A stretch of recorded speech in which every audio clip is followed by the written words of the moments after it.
After coming off of a tough overtime loss last week, the West Allegheny Indians are back in action, this time on the road as we are at Fridley Field over in Allison Park, Pennsylvania, on the campus of Hampton Middle School for this Week 7 game between the visiting West Allegheny Indians and the Hampton Talbots. Hello, everyone. I'm Brendan Rossai, joined alongside my partner, Mitch Montani.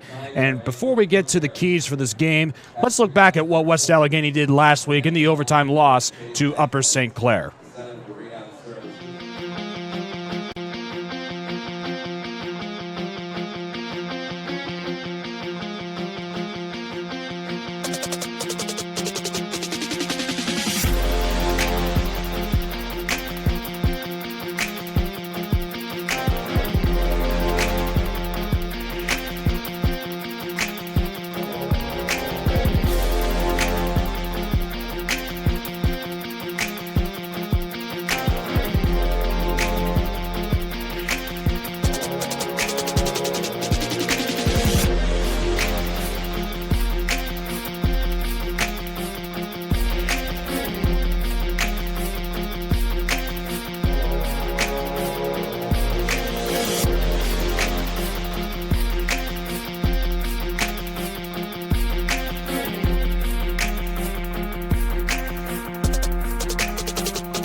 Mateo Vandamia putting the team on his back last week in the loss to Upper St. Clair after losing Will Weber in the non-conference game against Kiski, and Dante Flatty going down with a broken collarbone. He's done for the year as well. It wasn't enough, though, as West Allegheny was frustrated in the overtime loss, outperforming Upper St. Clair in every category. The problem was the penalties and the turnovers late in the game. Nico Flatty, the second turnover in West Allegheny's season, and it proved detrimental to the Indians' attempts last week against Upper St. Clair, but Vandamia had 14 carries for 75 yards and scored 2 touchdowns. And once again, everyone, we're live from Fridley Field on the campus of Hampton Middle School. Brandon Rossai and Mitch Montani on the call for you, ladies and gentlemen. And Mitch, why don't you run us through the keys for both teams? First up with West Allegheny. Well, West Allegheny has to play with a chip on their shoulder this week, Brandon. That's for sure. Not many weeks in the past, if history repeats itself, does this team come out flat after a loss, which they had last week to USC. I can't see that happening tonight. They have to definitely play with the edge They have to use depth to their advantage. They have a much larger roster tonight than Hampton and a lot more experience. A lot of players subbing in and out this year for the Indians, so they know how to get the job done, and their depth does as well. They need to shut down this Hampton running game of Ross Anderson. He can do it all. He can run the ball and he can pass the ball, but it always starts up front with the running game, which Anderson is 4th in the conference so far this season, so they need to shut that down and make him go through the air if they want him to beat them.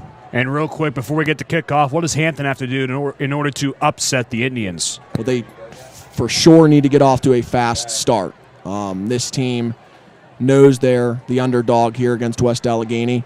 West Allegheny has more weaknesses than a typical years, but they need to get off to a fast start, especially West Allegheny coming off a loss. They rarely come out flat, so Hampton has to start fast as well. They need to catch the pass defense of West Allegheny off guard, and that starts by protecting their quarterback / running back in Ross Anderson. He can, as I said earlier, run and pass the ball, but if he's going to beat West State, it's got to probably come through the air, and they have to protect him in doing so. West Allegheny won the opening coin toss. It has deferred to the second half like it's done all season. And we'll start on defense for the 6th time in 7 games here tonight. Colby Stout on to kick it away. Back deep for Hampton is Tyler Steedle and Vinny Schmidt. This ball is a dribbler down to Schmidt at the 15-yard line. And Schmidt runs down the right end, and he's hit hard by the combination of Nate Vislowski and Paul Fedorka, and Schmidt gets out to about the 28-yard line where Hampton will set up shop 1st and 10. As you mentioned, Mitch, Ross Anderson, the do-it-all quarterback for Hampton. He's going to be the key to success for Hampton. He's the only quarterback in the Allegheny 9 that has more rushing yards than passing yards. He has 531 yards on the season rushing, 429 yards through the air. He's going to be backed up by running backs Tyler Steedle and Vinny Schmidt. You'll see a combination of those here tonight. On 1st and 10, Anderson will hand off. Goes Steedle, and he splits the defense, crossing the 35-yard line as he's tripped up on the play by Anthony Delavey, but a very good 8-yard pickup by Steedle on the first play from scrimmage. The fullbacks for Hampton, Jack Bish and Nick Haley, while the wide receivers, you'll see Brandon Stefani, Zach Matus, Max Obenrader, and Will Schuett. At tight end, Doug Obenrader and Logan West. And we'll get the offensive line following this play. 2nd down and 2 from the 36-yard line of Hampton. Anderson keeps it himself up the middle, and he picks up the 1st down for Hampton. Brent Mangold and Nate Vislowski converge on the tackle at the 44-yard line, and Hampton's moving the ball very well on his first drive. The offensive line from left to right: at tackle, Carson Edders. At guard, the freshman Ryan Mankiewicz. The center is Blaze Smith, the undersized 5'8", 215-pound senior, going from fullback to center this season. Right guard is Jason Simon, and the right tackle, probably one of the bigger players in the Allegheny 9, and Jesse Berzonski. Anderson's all alone in the shotgun. He keeps it himself. There's a flag down as Anderson gets out to midfield, where he's tackled again by, this time, Nico Flatty, and we'll wait to see what the call is. It was before the snap, so this could be a 5-yard penalty against Hampton. And it is an illegal shift on Brandon Stefani, who is in motion from right to left, and Hampton gets backed up by 5 yards. The starting defense for West Allegheny, your defensive line, Brent Mangold, Mateo Vandamia are your ends. Anthony Takis plugs up the middle at defensive tackle. The linebackers, Nico Flatty, Anthony Delavey, Nate Vislowski, and Kyle Merritt. While the secondary, Elijah Colliers and Isaiah Crow at corner, Kyle Guilfoyle and Noah Ledford are at safety. It's 1st and 15 from the 39-yard line. Anderson alone in the shotgun. Stefani in motion. Same play as Anderson up the middle, has wide open space. Down to the 30, down to the 20. He's getting chased down by Crow. And Anderson getting close to the end zone. He's brought down at the 1-yard line. A horrendous start for West Allegheny's defense, and exactly what the doctor ordered for Hampton. That was a 60-yard run by Ross Anderson, his longest of his career, and it comes in the first 2 minutes of play for Hampton. Saw some major speed there by Anderson, able to easily split West Allegheny through the first two layers of their defense, finally able to be tracked down by a few members of the secondary. And just like that, Hampton in prime scoring position. Anderson was wide open down the middle of the field. The defense just opened up a lane for Anderson to run right through. As we return to live action, we have a flag down already before Anderson can even get set. And it's an illegal substitution against the Talbots. So now they get back up 5 more, and Hampton's already committing a few mistakes already, both of them coming from before the snap. It's something that Hampton needs to do to upset this West Allegheny team. The Indians struggled in penalties last week, going 8 penalties for 95 yards, including 4 personal fouls for 15 yards, while Upper St. Clair last week only had 3 penalties for 10 yards, and that's because one of the penalties was on the extra point. So Hampton needs to capitalize on West Allegheny basically being rocked last week against Upper St. Clair. First and goal from the 6. Anderson in the shotgun. The give is to Steedle. No, Anderson keeps it himself. Anderson gets his way into the end zone, and Hampton's on the board first with a 6-yard touchdown run by quarterback Ross Anderson. Great blocking on that play by the wideout, pushing a hole for Anderson. Brandon Stefani able to help create that hole as you see him there on your screen. And just like that, talk about a fast start. Hampton's off to it with a 6-0 lead as you see the replay there of the touchdown run by the do-it-all man for this Hampton Talbot team. The extra point from junior kicker Harper Cook is up and is good. So Hampton already with a 7-0 lead over West Allegheny in the first 2 minutes and 14 seconds of the game. Very, very interesting start as Hampton marches right down the field with ease against what is normally a very good West Allegheny defense. And now it's time to see how offensive coordinator Mark Davis and his offense will respond. Some other games going on around the conference here tonight. Chartiers Valley travels to North Hills, while Baldwin is taking on Fox Chapel in Blawnox, Pennsylvania. And finally, the Woodland Hills Wolverines are hosting the Moon Tigers.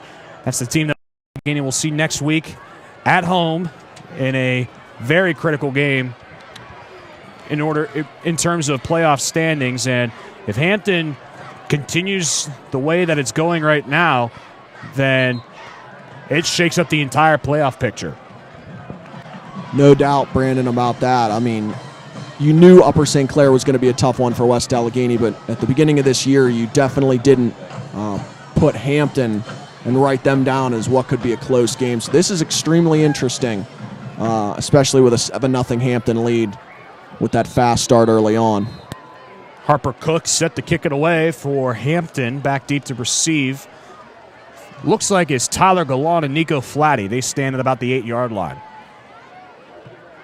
Cook's low kick is fumbled by an up man. That's Jake Davis. Picking up with the ball at the 17-yard line, finds some room, and he's taken down at the 35-yard line for just short of a 20-yard return, and West Allegheny has similar field position to start its offensive possession, first down and 10. West Allegheny's led by first-year starting quarterback Cameron Cruz, who has all but won the starting quarterback job, but you're going to see a lot of Wildcat from West Allegheny, mainly from Tyler Gallant, Nico Flatty, and Mateo Van Damia. This is Gallant that is in the Wildcat quarterback position. He runs to the left, and Gallant gets brought down by Brandon Stefani, who sheds off the fullback Anthony Totkis, and West Allegheny goes backwards on its first possession, or on its first play of the game, excuse me. The starting fullback, Anthony Totkis, who, as you saw, got the block shed off of him. The starting wide receiving core, Jake Davis, Isaiah Crow, Noah Ledford, and Kyle Guilfoyle. The tight end is the do-it-all junior, Mateo Van Damia, alongside Brett Mangold, and the offensive line will be coming momentarily. We got a whistle already before Gallant can take the snap, and West Allegheny already has to burn a timeout And West Allegheny's on its toes right now, backed up against the wall to a team on paper that West Allegheny should beat. But Hampton's come out firing. They're not playing like the underdog whatsoever. And the Talbots already with an advantage over West Allegheny. And Brandon, you mentioned earlier that this would definitely throw off a playoff picture. Hampton's already got 2 wins, so theoretically at 2-3, they are up for grabs for that 4th and final section playoff spot. So, I mean, I know I'm speaking extremely premature right now, but if they were to somehow pull off an upset, it's not like they're winless. They are right in the thick of things in this section and definitely could cause some noise here late in the season. The offensive line, as we resume from the timeout, the left tackle, Anthony Delavade. The left guard is Spencer Mason. The center is Zach Hogue. The right guard normally is Bryce Manley. And right tackle is Sebastian Ricketts. Gallant pitches. Nico Flatty on the sweep. He's hit hard by the returning Michael Yakic as he gets brought down to the 39-yard line. Yakic coming back from a stress fracture that he suffered in Week 3 against Moon. Already comes up with the tackle on the second defensive play for Hampton. So the ball now will be placed at the 38-yard line. It's 3rd down and 7. West Allegheny converting 37% on 3rd down and did very well last week against Upper St. Clair, going 8 for 12 on 3rd down. While Hampton defensively, they're giving up 43% on 3rd down. So West Allegheny needs to convert these mid-range 3rd downs as Cam Cruz throws to Isaiah Crow and picks up that 1st down as Crow trucks his way along in the Hampton territory, taken out of bounds at the 48-yard line by Sean McLaughlin and Brandon Stefani. 1st and 10 for West Allegheny, ball at the 48-yard line as Isaiah Crow gobbles up his 4th catch of the season. Hasn't seen a whole lot of action. That's his first catch since Week 2, the overtime win against North Hills. As you see there, Tyler Gallant on your screen has had a pretty decent year coming into this game. He's had 35 carries for 192 yards and scored 3 touchdowns. As he'll take this snap up the middle, and Gallant carrying the pile down to the 30-yard line, close to the 1st down, but is a yard shy as Ross Anderson comes up and makes the hit to make it 2nd down and a short 2 from just outside the 40-yard line. As you take a look at the replay here, Hampton stacking many guys up on the defensive line. And Gallant saw a wide open hole. He gets it blocked there from the left tackle, Delavade. And Gallant hit by Anderson, but able to use his 5'8" frame to keep pushing forward. Gallant will drop back to pass, throws down the left side, and it's complete to Vandamia. Bounces off a tackle inside the 10, down to the 5, and he's brought down to the 4-yard line. Brandon Stefani makes the hit as Vandamia was ping-ponged around a couple of Talbot defenders, and West Allegheny momentarily has a 1st and goal.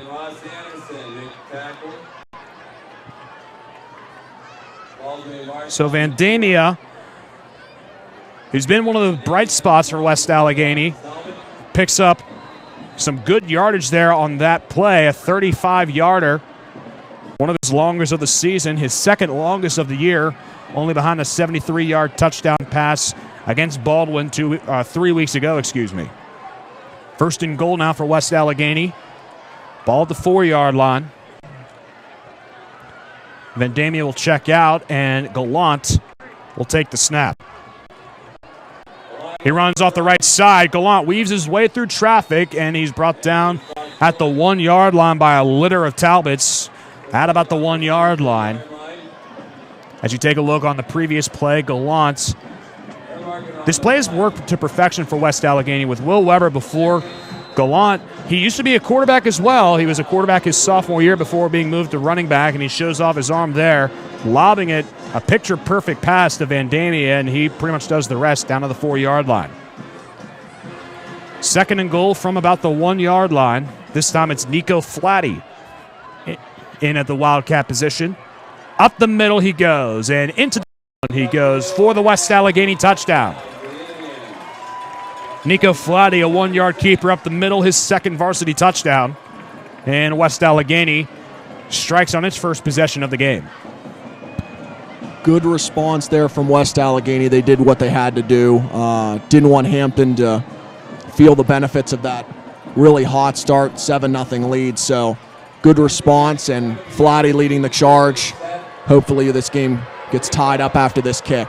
Brand new ball game. Colby Stout on to attempt the extra point out of the hole of Jake Davis, and the long snapper is Zach Hogue. Kick is up, is to the right, and it's no good. So Hampton maintains a 1-point lead as that extra point just barely twisted wide right of the upright, and Hampton has a 1-point lead. Yeah, by the looks of that, Brandon, looks like it's just kind of hooked to the right there.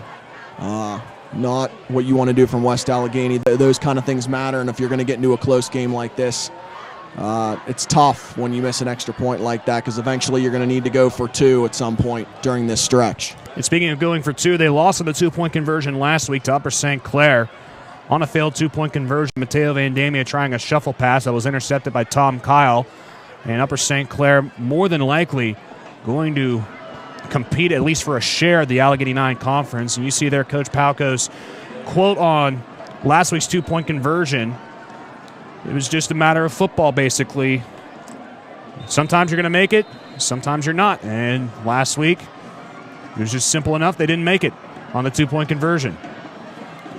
Stout to kick it away with Schmidt and Steedle back deep. This one taken by Schmidt again at the 17. And Schmidt brought down short of the 30-yard line on the play by Nico Flatty. And Hampton will start at its own 29-yard line. Up 7-6, and Hampton would more than love to go down the field and score yet again. 1st and 10 from the 29-yard line. Also another game we didn't really talk about. Upper St. Clair's at McKeesport, and kind of like how a couple years ago was West A and Woodland Hills being the best game that doesn't matter. Well, this year it's Upper St. Clair McKeesport, and it's those two teams vying for a spot to go to Heinz Field as Anderson hands off to Schmidt, and Schmidt brought down in the backfield.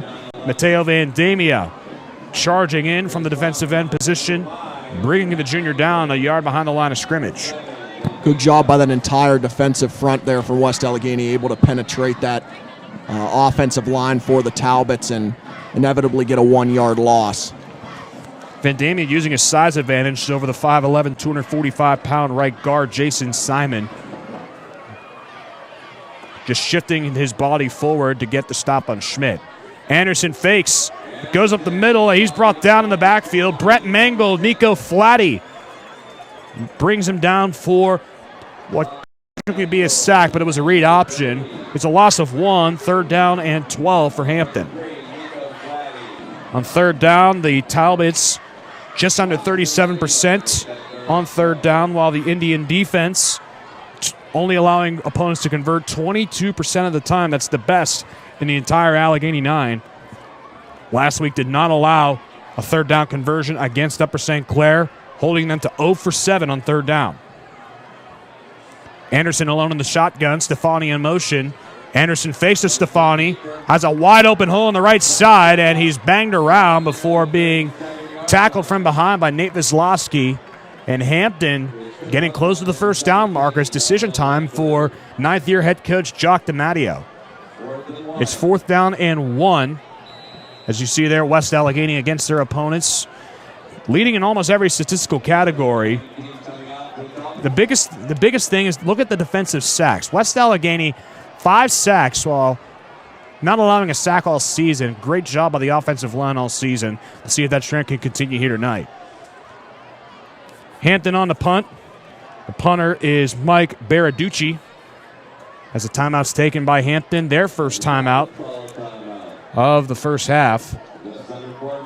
As we have 3:43 to play in quarter number 1. The Hampton Talbots up in Allison Park are the only school in the country with the mascot Talbot, which is an extinct white hunting dog that originated from France and Belgium.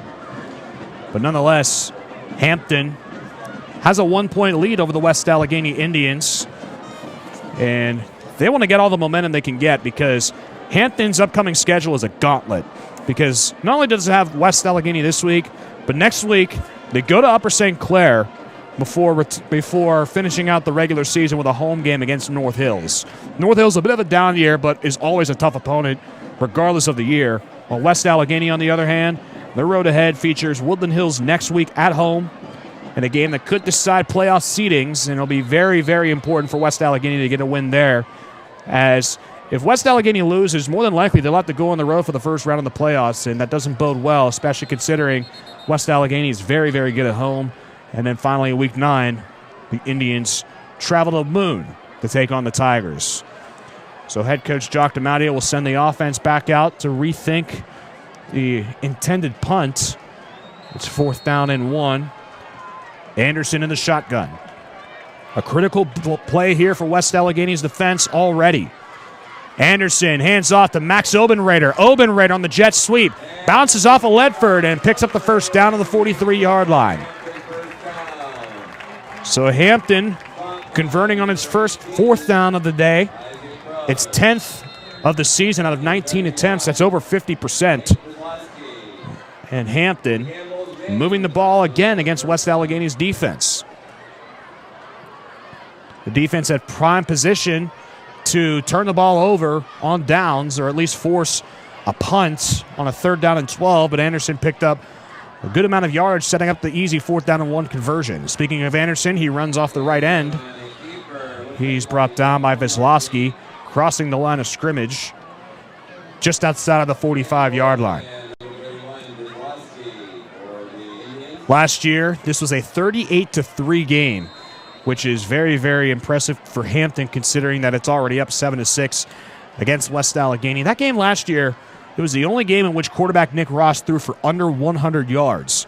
The Hampton Talbot, especially in the passing game, their defense is very, very good. So we'll see how that plays out here in the game, even though they gave up a 35-yarder from Gallant to Vandamia. Toss to Obenreiter.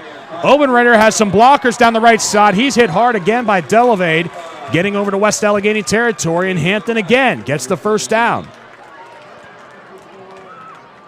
Hampton's offense doing pretty much exactly what it needed to do in order to catch this West Allegheny defense off guard, and Hampton's 40 yards away from making it a 2-possession game.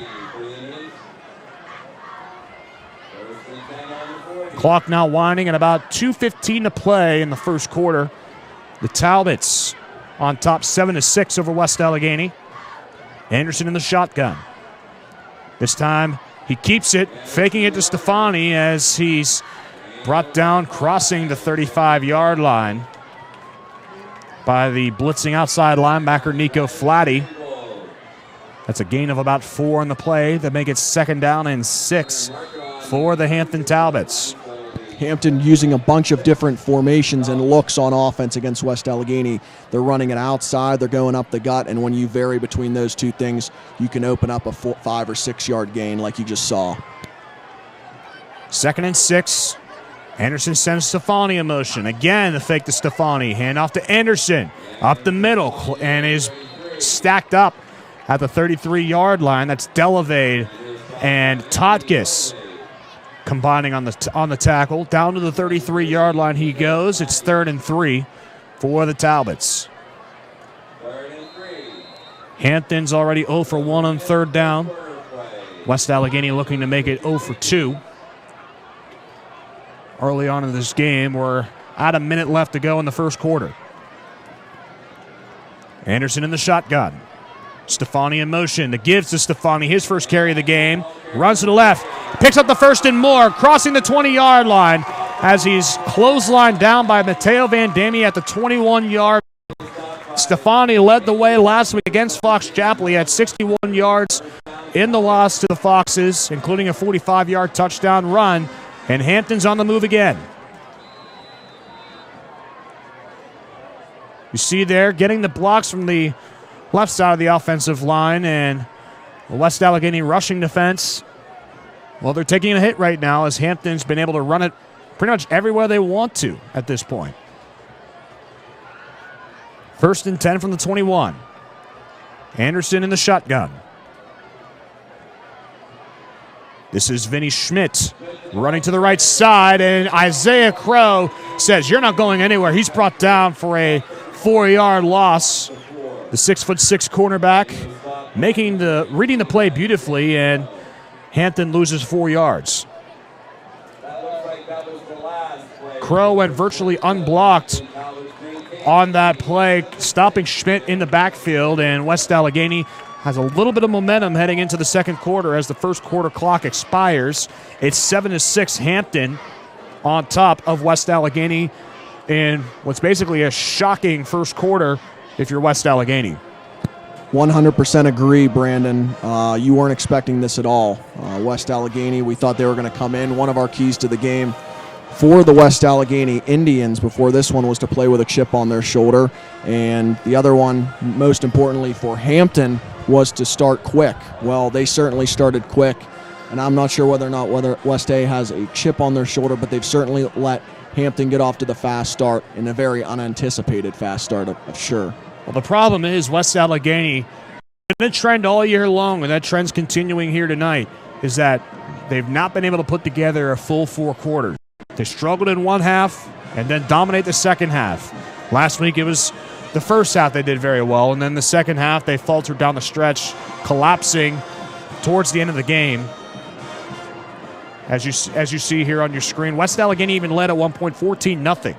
Upper St. Clair won the game 21-20 off of the failed 2-point conversion. And West Allegheny is almost playing as if they're still down from last week's loss to the Panthers. And add some credit there for Hampton. They are throwing West Day off with all these formations. You just saw it kind of work against them.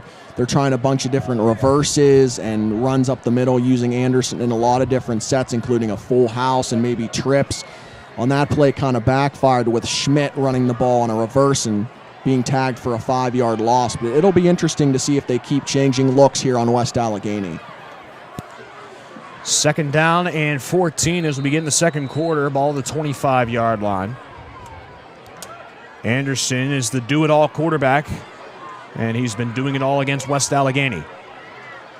This time it's Obenrader going to the left side on the jet sweep.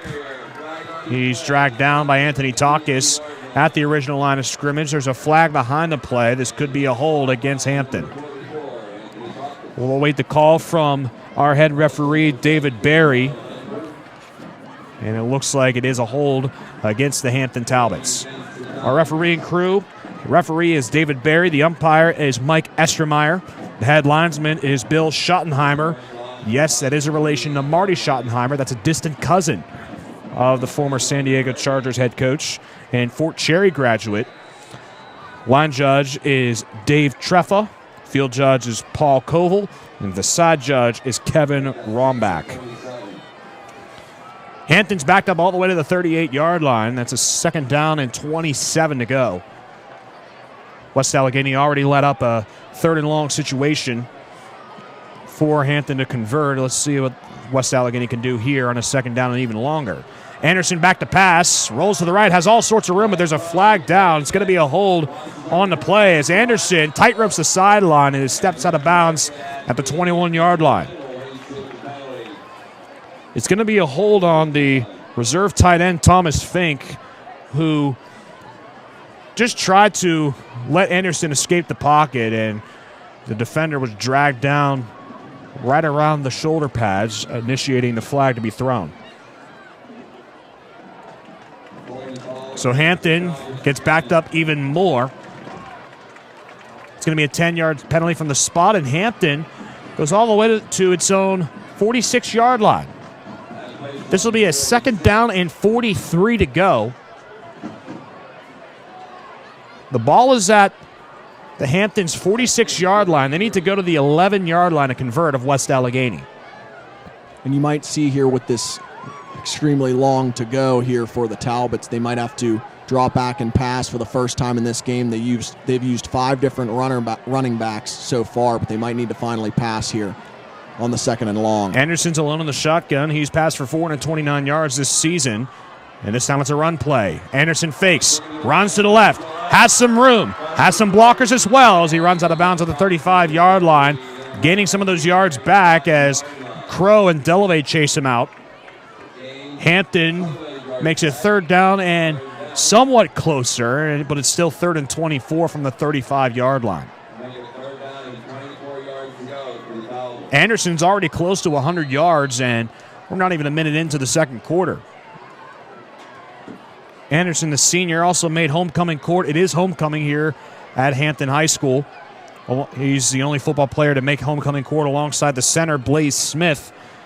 And Anderson is a 3-year starter, 3-sport athlete in basketball and lacrosse.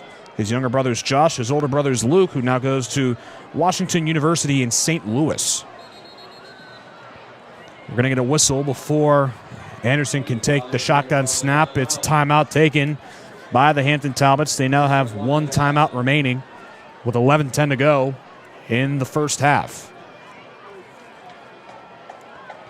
Ross Anderson, as we've been informed, now has 108 yards rushing on the night, and we're not even 13 minutes into this game. Anderson already putting on a show for this Hampton Talbot crowd. There's been a couple times, as you just saw, the last 2 plays for the Talbots where Anderson has kind of deked out the West A defense. Obviously, one getting called back for holding, but he drops back to pass and very quickly retreats, running through his offensive line and upfield for scampers of positive yardage, certainly for Hampton. Absolutely, and Hampton's more than capable of racking up some points. It's never been shut out this season, and that trend's going to continue. They're up 7-6 over West Allegheny. But the Talbots, if West Allegheny's not careful, they can make this homecoming one to remember, as they would dethrone the WPIL champions in West Allegheny for the first time in over 20 years. Hampton's never defeated West Allegheny ever since I've been alive, since 1996. The Whippeal stats go all the way back to 1997. But it's 3rd down and 24 from the 35-yard line. Anderson fakes to Obenrader. Anderson has some room again, and he's tracked down from behind by Isaiah Crow at about the 25, 26-yard line. So it's 4th down and kind of long for Hampton, about 15 to go. This could be field goal range for the junior kicker, Harper Cook. He is out on the field right now. I was watching him during pregame, and he was hitting 45-yarders, and this one is a 43-yard attempt. So this is definitely field goal range for Harper Cook. This is a big kick for the junior. Snap is down. It's low, and Cook's kick is short of the uprights. It was a bad snap by the long snapper, Zach Kemprowski. Steedle he was trying to corral it, but it was held down a hot dog style, and Harper Cook, pretty much impossible to get under that one, and West Allegheny will take over from the 20-yard line.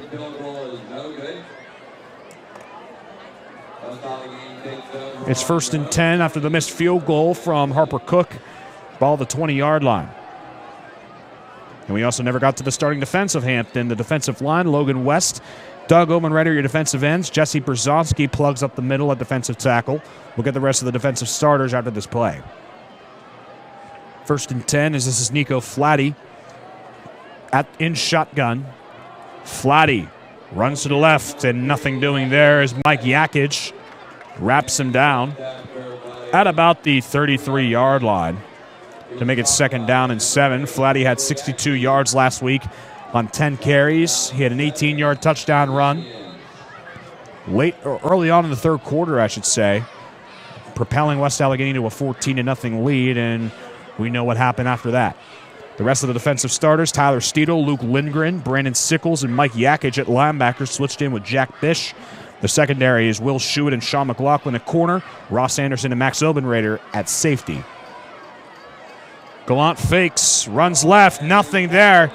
Logan West with the tackle in the backfield. Nothing going on for the senior running back, Tyler Gallant. And West Allegheny is backed up inside its own 20. Logan West shedding off his block. He came off virtually untouched off of the right side, and Sebastian Ricketts and Tyler Gallant had no choice but to go down on that play. 3rd down and 11 will force Cam Cruz out on the field. The 2 receivers to the right, 1 to the left, and Isaiah Crow. Cruz drops back, wants to screen, and it bounces off the hands of tight end Mateo Vandamia. And West Allegheny goes 3 and out. Can't capitalize on the missed field goal, and the punt team will get sent out. Yakic there on the coverage for the Talbots. In the area there, the incompleted pass by the Indians forced a punt here on 4th down. Colby Stout will punt for West Allegheny. He's averaging 38 yards a punt. He stands at the 3-yard line, while back deep is Tyler Steedle. He stands at the Hampton logo. 4th down and 11. This is a low snap, and a flag flies as Colby Stout will extend the play as much as he can and boots it away. The ball will roll down to about the 44-yard line, but there's a flag at the 12-yard line. We'll wait and see what the flag is. There hasn't been a penalty on West Allegheny yet. Hampton's already been committed 4 penalties, and this is a false start against West Allegheny. Hampton will decline the penalty, so the Talbots take over from their own 44-yard line with 8:46 to play in quarter number 2. A 7-6 lead for the Hampton Talbots, shockingly, against West Allegheny. We weren't expecting Hampton to come out this strong against a team like West Allegheny. The Talbots have caught West Allegheny off guard. The Indians are reeling off of the overtime loss against Upper St. Clair. This was a key game for West Allegheny to bounce back against a team like Hampton, who's not necessarily in the bottom of the barrel. They're making strides to improve more and more, but Hampton still probably won't make the playoffs. So at this point, West Allegheny just trying to avoid the upset. Anderson rolls to the left, wants to throw, and is swatted down by Anthony Delavay. He chased him out of bounds on the play, and it's 2nd down and 10. Good kind of work there by Anderson, dropping back to pass and roll. He was left, was able to kind of flick it away at the last minute and avoid a loss of what would have been 3 or 4 yards, as you see on the replay here. Making a 2nd down and what could have been 14 or 15, a 2nd down and 10. Pretty much nothing doing there for Anderson. He was bottled up by Delavade and Flatty. It's 2nd down and 10 as Anderson fakes it to the right side, and this time Anthony Delavade drives him backwards, and the forward progress is stopped at the line of scrimmage, so officially a no gain, and it's 3rd down and 10. Anthony Delavade, he's just recently committed to Duquesne a couple of weeks ago. Hasn't had necessarily the breakout season where we called his name all the time, but he's certainly made his presence felt here tonight against the Hampton Talbots. His best start this season. We'll see how Delavade will continue that as the game progresses. It's 3rd and 10. Anderson is alone in the shotgun. You can expect possibly a jet sweep or a read option. And it's neither. It's a pass play. Curl route. Or slant planter, to Obenrader. He makes the catch at the 49-yard line, and he's ganged up. Delavade and Colliers again for the tackle. That's a gain of 6. It's 4th down and 4 as Mike Baraducci and the punt team is out on the field for Hampton. Baraducci stands at the 36, while Noah Ledford backs up to the 20. West Allegheny will bring the full house here and won't get the block there as it was heavily covered by the Hampton offensive line. Ledford from the 11-yard line. Ledford makes some moves, and he's brought down at the 25-yard line, where he is brought down there by Thomas Fink. West Allegheny will set up at the 26-yard line. It's 2nd worst starting field position here tonight. As we look at the Allegheny 9 standings, it's a battle of number 2, or tie for 2, I should say, versus number 6 in the Hampton Talbots. They're technically in a tie with Moon, but Moon has the edge on Hampton because Moon won the head-to-head battle in week 3. West Allegheny, on the other hand, tied for second place with Woodland Hills. Wolverines are playing Moon tonight. They're up 7-0 over the Tigers. Vandamia will take his first snap. Runs to the left side, and Vandamia is gang tackled by a host of Hampton Talbots, Dan Glock and Ross Anderson, for a pickup of 3. Second down and 7 for the West Allegheny Indians. Vandamia getting only his first carry of the game, and it comes at the 6:45 mark in the second quarter. Last week he had 14 carries for 75 yards, most of those coming in the first half. Vandamia again will go in the Wildcat QB position. Expect a run here from the 6'1", 230-pound junior. Vandamia up the middle, barreling his way forward, wrapped up by Dan Glock. But Vandamia is a yard short of the first down. It's 3rd and 1. Vandamia, the superstar junior, has 20 catches for 310 yards, not including the 35-yarder that he had earlier on in the game. This season, he's also got 16 carries for 95 yards. But now on this drive, he's surpassed 100 yards in his varsity career, at least, rushing the football. In his career, catching-wise, he's 57 catches for 916 yards. Including the pass play, he's 49 yards away from breaking 1,000. Vandamia again in shotgun. It's a botched snap as Vandamia picks it up, runs to the right side. He picks up the first, and Vandamia slips his way through down to the 45-yard. And Vandamia turns disaster into a first down.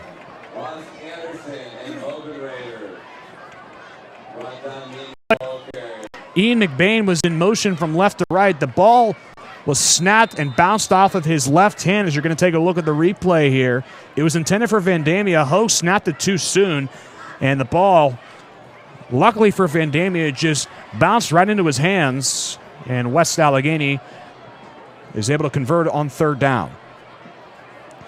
It's a 1st and 10 from the 45-yard line. Nico Flatty will take this snap. He runs to the right. Flatty gets a block. Down to the 45-yard line. Has some room. To the 30. A foot race. Tracked down by Tyler Steedle inside the 20-yard line. Correction, he's going to be marked down at the 22.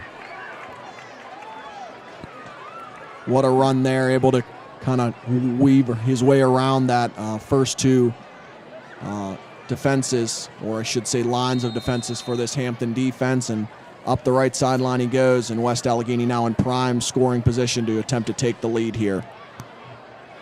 And they need to do so. They're just under 5 minutes to go until halftime, trailing 7-6 after the missed extra point earlier on by Colby Stout. His 3rd missed PAT. Vandamia up the middle, and he's stacked up on the play by a pack of Talbots down to about the 17-yard line to make it 2nd down and 5. As you hear from the PA announcer here at Hampton High School, Glock and Stefani make the stop. Glock, the biggest kid on the team, at 6'4", 305 pounds. While Brandon Stefani, the junior, has come on very strong as of late, ever since Mike Yakic went down with injury. He's returning for the first time in 3 weeks, as you see on the right-hand side of the screen. Flatty, with the direct snap, runs to the right. Tries to get a block down to the 10. Picks up the first down. It'll be 1st and goal from the 10-yard line for West Allegheny.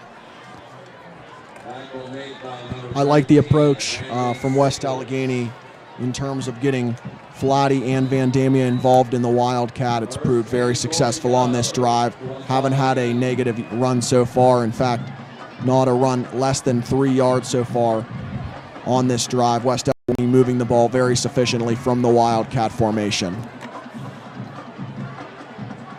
We're going to see more of that here, as now we got 2 fullbacks in formation. Vandamia will go in motion. This is Gallant running to the left. Gets a block from Vandamia. Getting down to the 8-yard line is the senior. He's brought down by Obenrader. That's a pickup of 2 by the senior. And New England Patriots and Pittsburgh Pirates fan. That is quite the interesting duo, but nonetheless, it's a 2nd down and less than 8 from in between the 8 and 7 yard lines in the middle of the field. Interesting move here. Cam Cruz checks in. Could be a fade route coming for West Allegheny. We got 2 receivers to the right side. Vandamia, the tight end. Cruz now splits out as a wide receiver. This will be a direct snap to Gallant. Tries to fake, and he hesitated just too long. Tyler Steedle capitalized on the play, bringing him down for a 3-yard loss. It's 3rd and 11 from the 11. Steedle just knifed through the offense like a hot knife through butter, making the stop in the backfield. It's 3rd and 11 now for West Allegheny.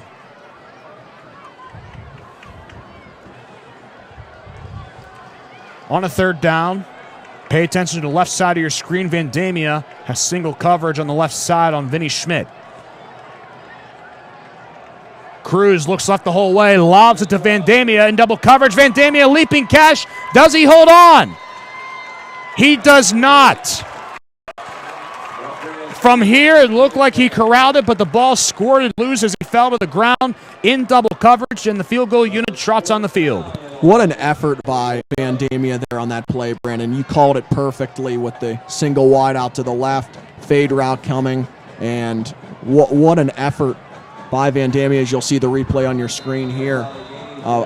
Getting up there with one hand for 1 point, as you see there. 2 hands on the football as you're coming down. Vandamia has very large hands, but the ball was knocked out as he came down to the ground. Stout on the 27-yard field goal attempt from the left hash is good, and West Allegheny on top 9-7, 2:02 to play in the first half. West Allegheny, its first lead coming off of a 27-yard field goal by Colby Stout, his 4th field goal made this season. And West Allegheny now has a little bit of momentum against the upset-minded Hampton Talbots. We're going to take a look here. Let's see if Vandamia comes down with the ball again, just to take a quick look. You see here, he's going to make the catch in midair. 1 foot down, 2 feet down. The ball looked like it was coming loose as he transitioned from 2 hands to 1. But nonetheless, it's an incomplete pass on the call. And instead of a 13-7 ball game, it's 9-7 West Allegheny. Stout to kick it away. Steedle and Schmidt back deep. The West Allegheny defense needs to bottle up Anderson in the final 2 minutes of the first half. It'll be extremely momentum stopping, I should say, for West Allegheny if Anderson were to lead this team down the field on a 2-minute drill. Stout with the squibber. Trundles into the hands of Steedle at the 13-yard line. Steedle runs right up the middle of the kick coverage down to the 30. And he's brought down by a tribe of Indians right at the 30. And Ross Anderson has a minute 54 to take his team 70 yards to take the lead heading into halftime. Speaking of Steedle, Brandon, he's kind of the one to watch here for the Talbots. You'll see Anderson get the ball a lot, but Steedle's definitely going to get his share of carries. He's run the ball 68 times this year, as well as being the top receiver for Hampton. He certainly will see the ball a lot, especially if Hampton remains in this game. You're going to see a lot of Anderson, as you said, but Hampton's a big fan of running those jet sweeps, and we could see that right here as Vinny Schmidt goes in motion, and here comes that jet sweep going from left to right. No, it's a keeper from Anderson. Fooled me as he ran up the middle. Takis makes the stop alongside Kyle Guilfoyle, who pretty much table-topped him at the 38-yard line. It's a 2nd and 2 for Hampton. The Talbots have 1 timeout remaining, while West Allegheny has 2. See how Hampton manages the clock as we're now down to 90 seconds to play in the half. Anderson in the shotgun. 2 receivers to the left and the tight end to the right. Schmidt again in motion. Anderson fakes again. Up the middle, picks up the first as he's wrapped down at the 43 by Anthony Delavade. Another 5-yard gain by Anderson, who's now at over 140 yards rushing. Crazy to think that Ross Anderson, if he keeps this pace up, he's on pace to have 280 yards rushing in this game, and he's the quarterback for Hampton. It's very interesting. It's a combination of running and passing that you don't typically see.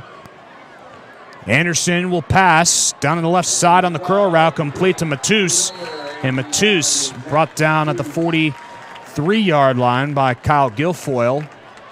And just enough for the first down to the 46-yard line, excuse me. And here comes the 2-minute drill. Matus was brought down out of bounds, so the clock will stop at 50 seconds to go until halftime. Anderson with two receivers split out to the right in Steedle and Stefani. Obenrader, the lone receiver to the left. Good challenge. Elijah Colliers just stacked up on the left side. Anderson, low snap, corrals it, runs left. Anderson just trying to get something, and he runs out of bounds, chased out by Takis, Delavade, and Colliers, and loses a yard. Still a pretty decent effort there by Anderson. It was kind of a broken play from the beginning. Bad snap there by the Hampton center, Blake Smith, but nonetheless, Anderson able to scamper to his left and still keep the damage to a minimum. 2nd and 11. Stay tuned for the halftime show performed by the West Allegheny and Hampton Marching Prides, which comes up in 44 seconds in terms of game clock. Anderson will throw to the right side, and the pass is too low for Tyler Steedle, who made a diving effort working against the cornerback Isaiah Crow. It sets up a 3rd down at 11 from the 47-yard line. Ross Anderson, if he chooses to throw, he's not very prone to throwing interceptions. He's thrown 4 picks on the season. West Allegheny, however, has returned 3 interceptions for touchdowns and has picked off opposing quarterbacks 5 times. Crow had the latest one 2 weeks ago in a road non-conference game at Kiski. Same formation, 2 receivers to the right, 1 on the left. West Allegheny nearly jumps off sides. Anderson keeps it up the middle. Runs to the right now as he's hit hard by Delavade at the 43-yard line.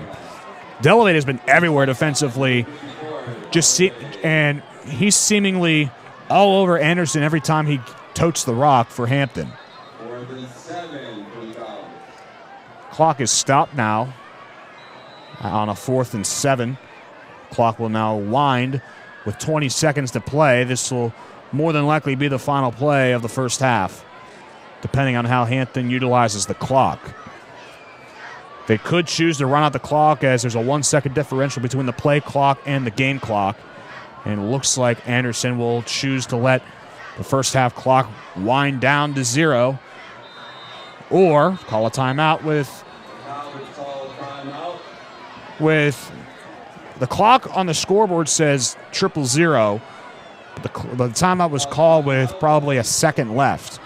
Head referee David Berry is holding up 2, which means 2 seconds will be remaining in the second half, or the first half, excuse me. Maybe an opportunity for the Talbots, maybe for a Hail Mary shot here from Anderson. We haven't seen him throw downfield too much today, though. Possibly, but West Allegheny 0 for 1 on Hail Marys this season, as against Kiski, Ryan Wallace just heaved one to the end zone. It was tipped down by Nico Flatty, but caught in the end zone by Troy Kuhn, which gave Kiski a little bit of life heading into the second half. Let's see if history repeats itself against a very formidable Hampton Talbot team.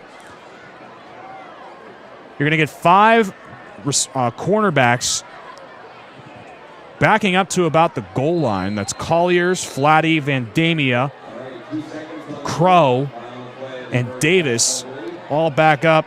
They're standing at the 2-yard line just trying to prevent something. It's a screen pass to Steedle, and Steedle has all sorts of room, and Steedle is wrecked out of bounds by Anthony Delavade to end half number 1. A shocking first half if you're West Allegheny's defense. Kind of a reality check here as Hampton scoring on its first possession, holding the lead for most of the half. But West Allegheny's lead is only 9-7, but if the trend continues where West Allegheny struggles in one half and dominates the second. This has happened a couple times already. We'll see if that trend continues against the Hampton Talbots. Absolutely, Brandon. Definitely kind of a shock here, 9-7. Still a lead for West A, but certainly not by the margin we expected. You'll see the kind of Hail Mary replay here coming up from Hampton.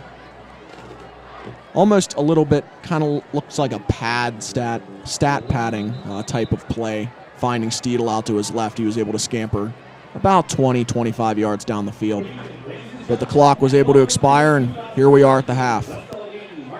Absolutely. As the Marching Pride is out on the field, they're about to start their halftime routine. We're going to send it out to them momentarily. You're listening to the West Allegheny Sports Network.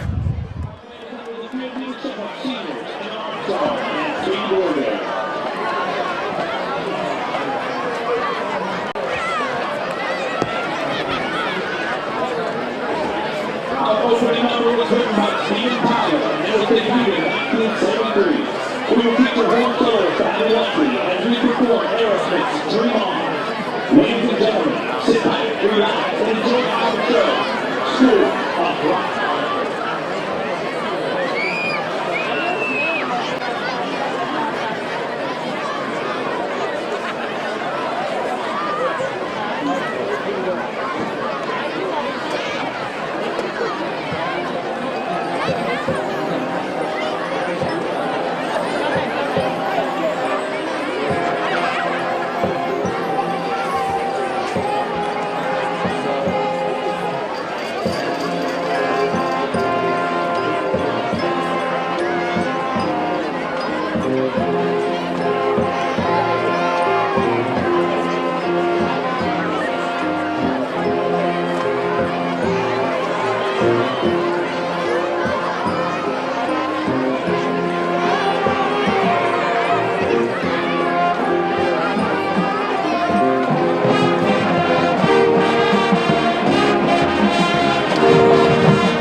Parents are receiving with a song that was voted number 3 in VH1's list of the 100 greatest rock songs of all time.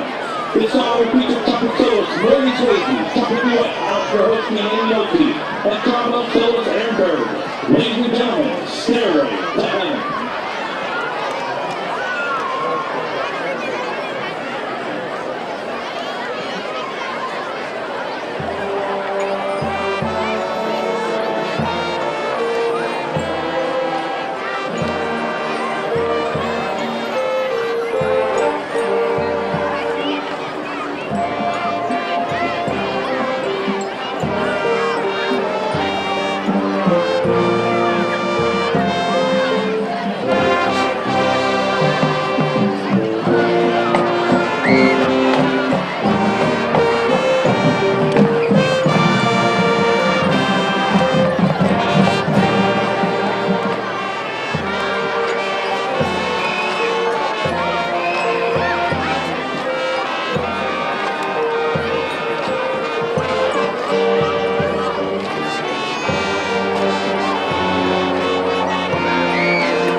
Ladies and gentlemen, at this time we are going to begin the halftime show of the homecoming of Hampton Township with 2017-2018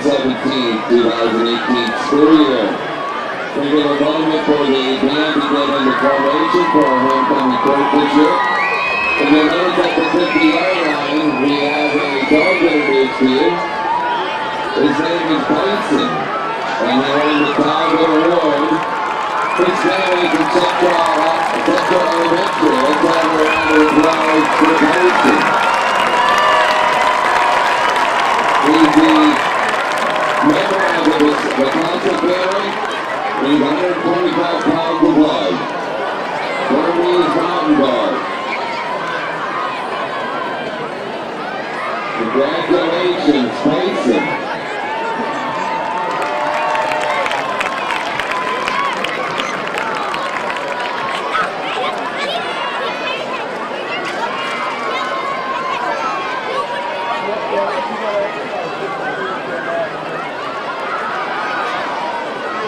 Homecoming is all about asking classes to come back to visit the schools that they visited or they went to, attended, and graduated from.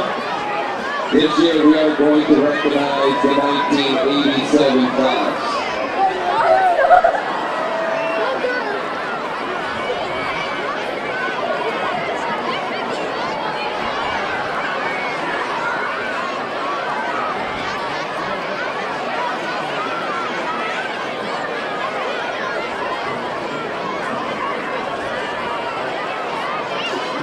Will the homecoming court please come forward?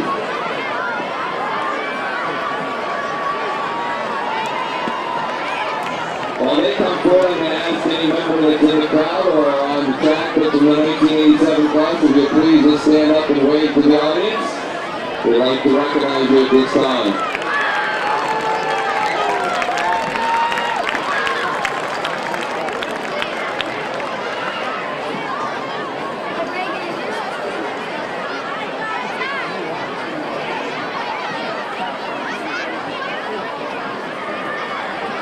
At this time, I would like to begin introducing you to our first couple.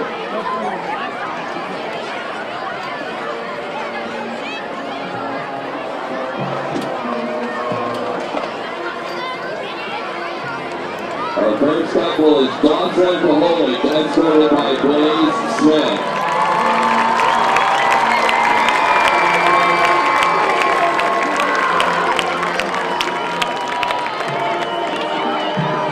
Senior couple is Allison Collins, escorted by Ryan Bates.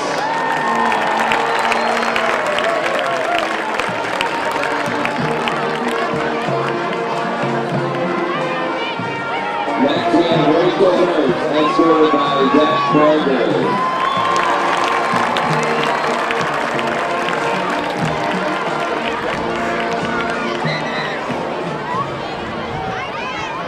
Emily Janet, escorted by Brian Bon Jovi.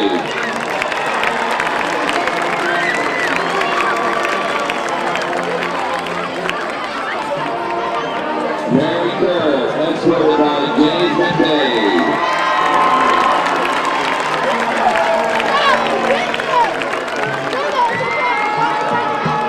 Jessica McGinley, escorted by Ross Anderson.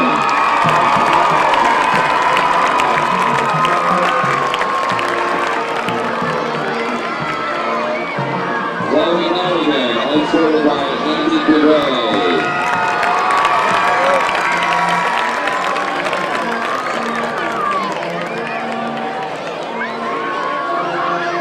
Julia Powers, escorted by Ted Donegan.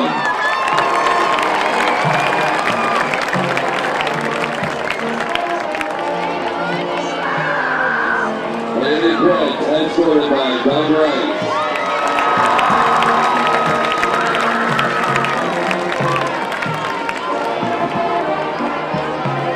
Anna Sikowski, escorted by Greg Susi.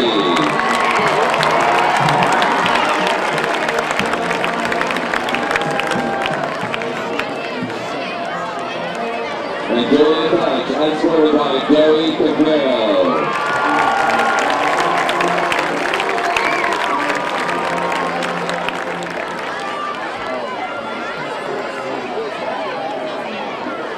It's a great pleasure to introduce to you as they step out to the 50-yard line, our homecoming queen from 1987, Susan Graham Gray.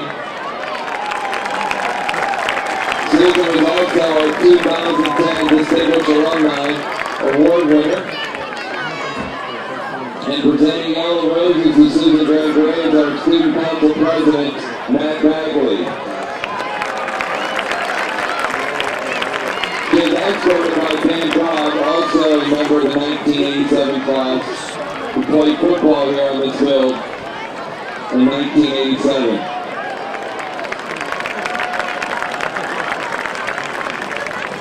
So if our graduates are ready to go to work, we will announce the team first.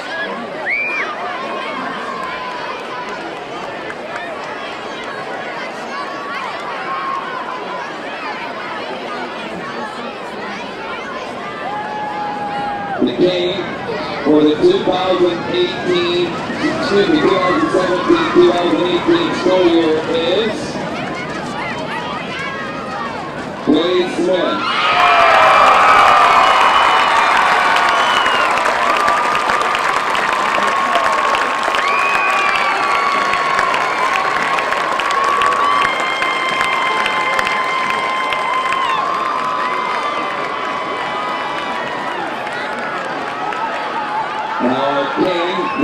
Queen. So the queen for the 2017-2018 school year is Jessica McGinley.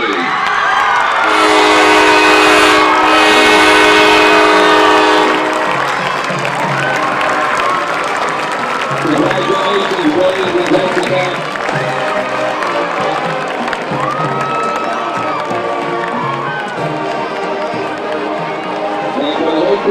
Enjoy your homecoming weekend, the game, and all high school students.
Hampton comes out firing in the first half and only trails West Allegheny 9-7, thanks to the efforts of Ross Anderson, who has 128 rushing yards at the half. The West Allegheny Indians looking to rebound after an overtime loss last week to Upper St. Clair in Week 6.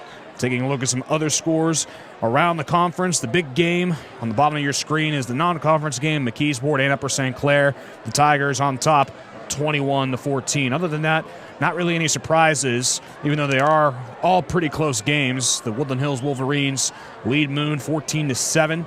Fox Chapel in the closest game in the conference on top of Baldwin 13-7, while the North Hills Indians are dominating the Chartiers Valley Colts in the second quarter. 14-0 is the score there.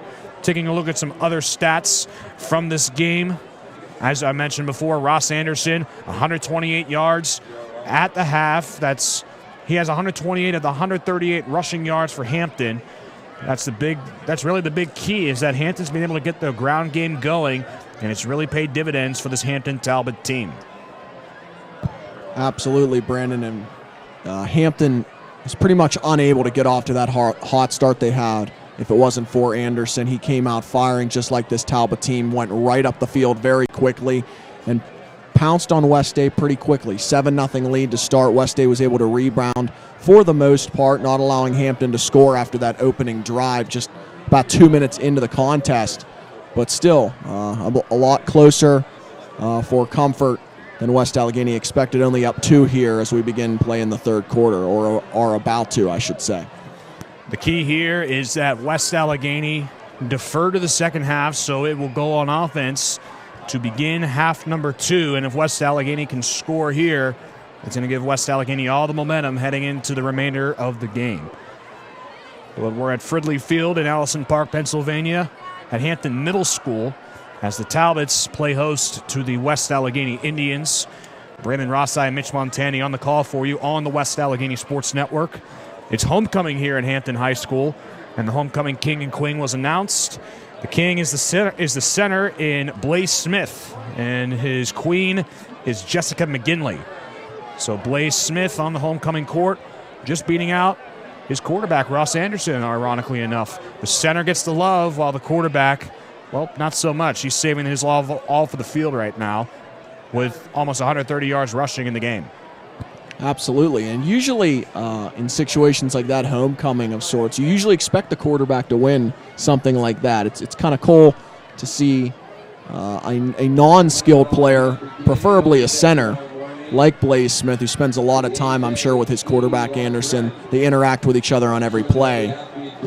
Obviously a center's job, so it's kind of cool to see a non-skilled guy like that get the nod on something as special as homecoming. Also helps when they're best friends as well. Blaze Smith really close with Ross Anderson alongside the running back Tyler Steedle. That's 1-2-3 punch off the field. They're best friends, and on the field they've been getting it done against West Allegheny. The Hampton Talbots, the second smallest enrollment in all of Class 5A in the WPIAL. The only team below them, the West Allegheny Indians. It's homecoming here at Hampton. The Talbots recognize the class of 1987 for this homecoming reunion,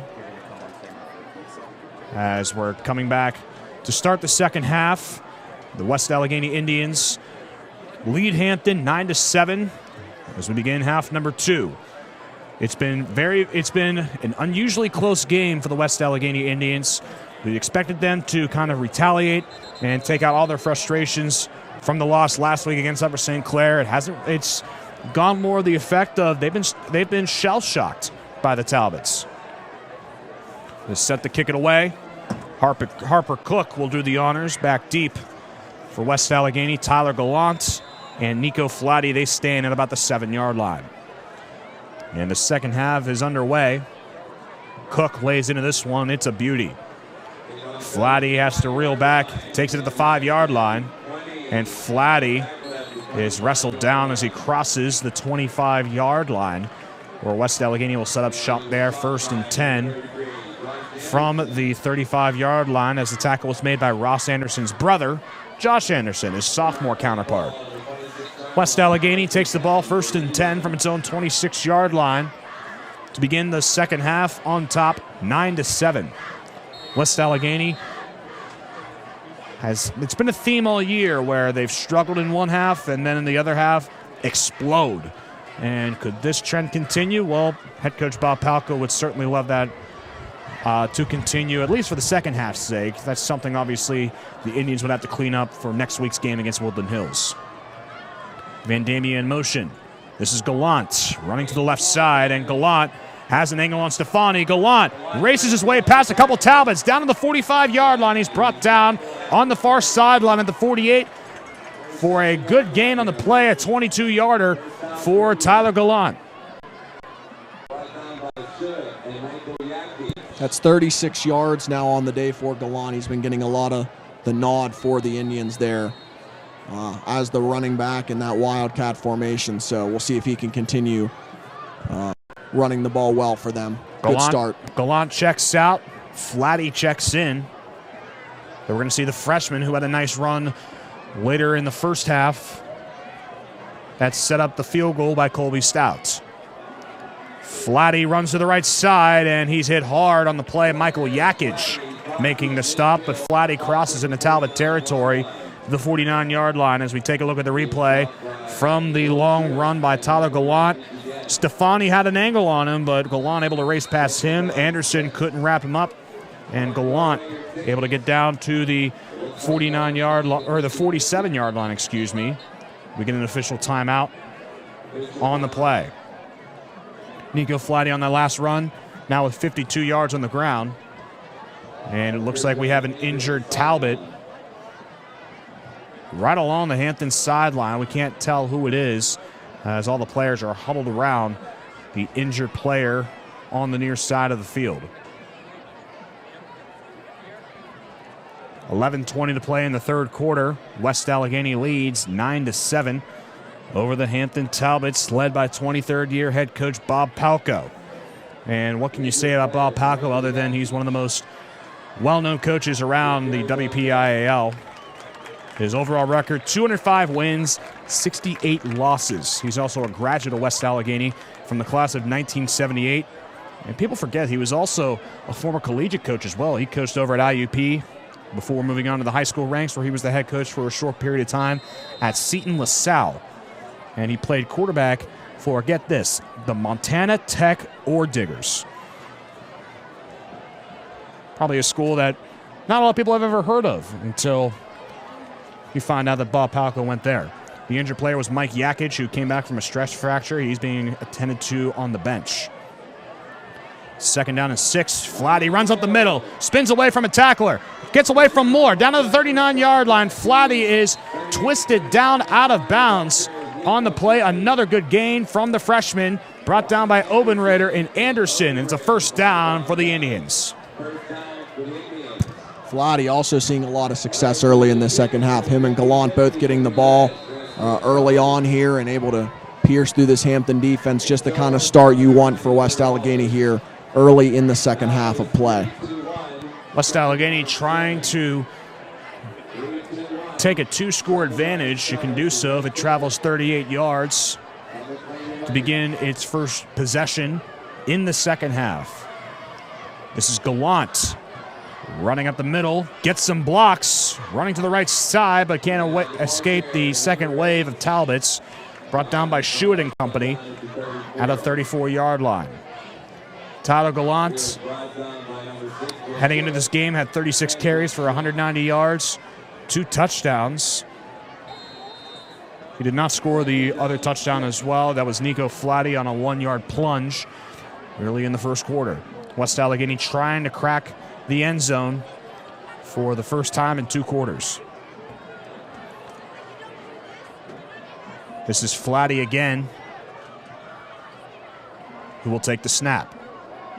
Flatty at the middle, has a hole, spins away from some tacklers, down to the 25-yard line. It's another first down for West A.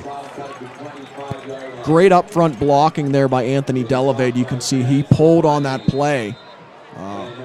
Fantastic work there, cutting the edge and getting the block.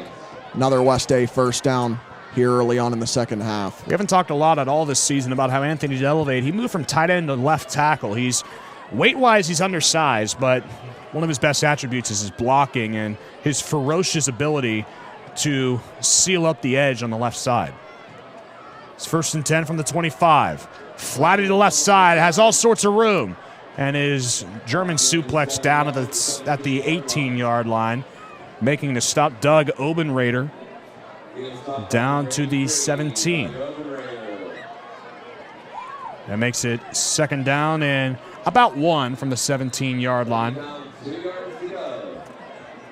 West Allegheny's been very good all season long inside the 20-yard line. It already scored once in the game inside the 20-yard line, a 1-yard keeper by Wildcat QB Nico Flatty.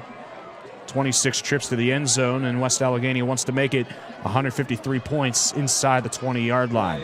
And Flatty trying to get it inside the 10-yard line, dragging some Talbots with him down to the 5, and Flatty close to the end zone. He's brought down to the 2-yard line. What an effort by the freshman. He's diminutive in size, but he carried the Talbot pile down to the 3-yard line for about 7 extra yards. First and goal from the 3.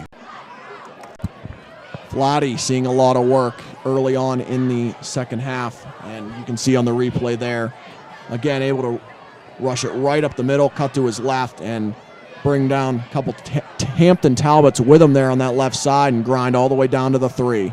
Flatty trying to punch it in from 3 yards out, and we get a whistle before he can take the snap. It's a timeout taken by West Allegheny, the first timeout by either team in the second half. And the clock is stopped with 8:18 to play in quarter number 3. West Allegheny on top, 9-7. Nico Flatty just outside of 100 yards on the game. He has 94, already a career high for the freshman, and only his second game as a varsity running back. Nico Flatty, sure to be one of the top names in the class of 2021 to watch out for. He's been putting on a show after transferring here from Hopewell High School alongside his older brother, Dante Flatty, who moved here in Dante's freshman year, Nico's 7th grade year. Dante was the number 2 back behind Will Weber. Flatty and Weber were both lost in the same game. Flatty for the season with a broken collarbone. Will Weber has a sprained ankle. He's out for today, and talking with some of the players, he might be out next week as well, which would be a crucial loss for West Allegheny going up against Woodland Hills next week.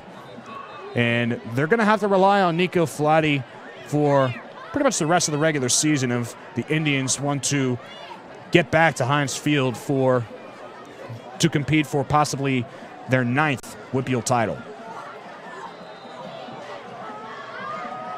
From the 3-yard line, Flatty will take the snap. Runs to the right. Puts the pile backward, and Flatty is stacked up at the 2. Stefani and Glock, that's Anderson, making the tackle. Flatty gets the pile down to the 1-yard line.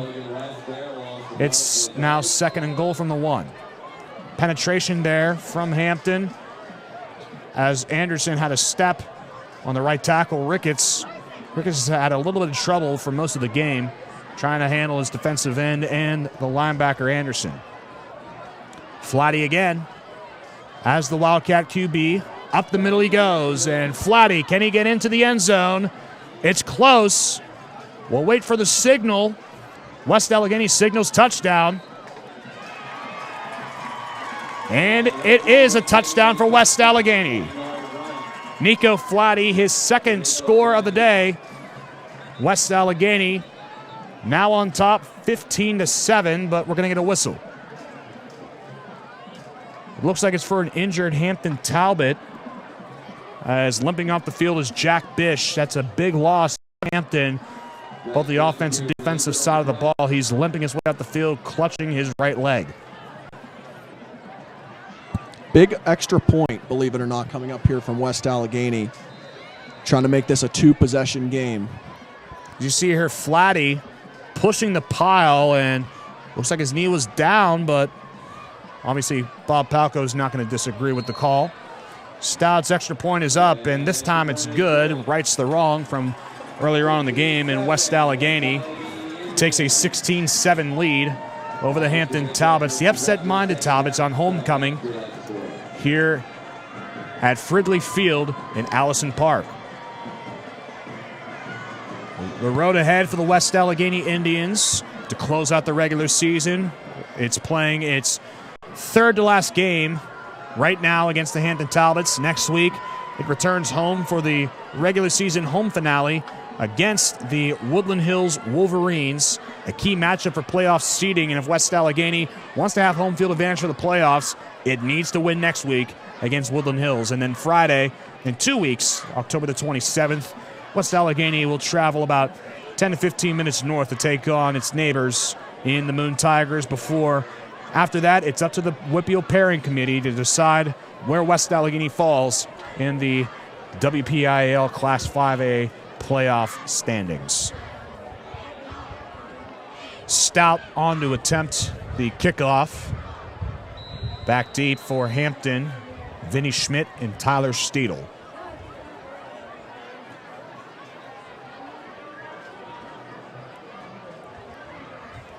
Nico Flatty propelling this West Allegheny offense to a 16-7 lead right now as the kick is taken by Schmidt.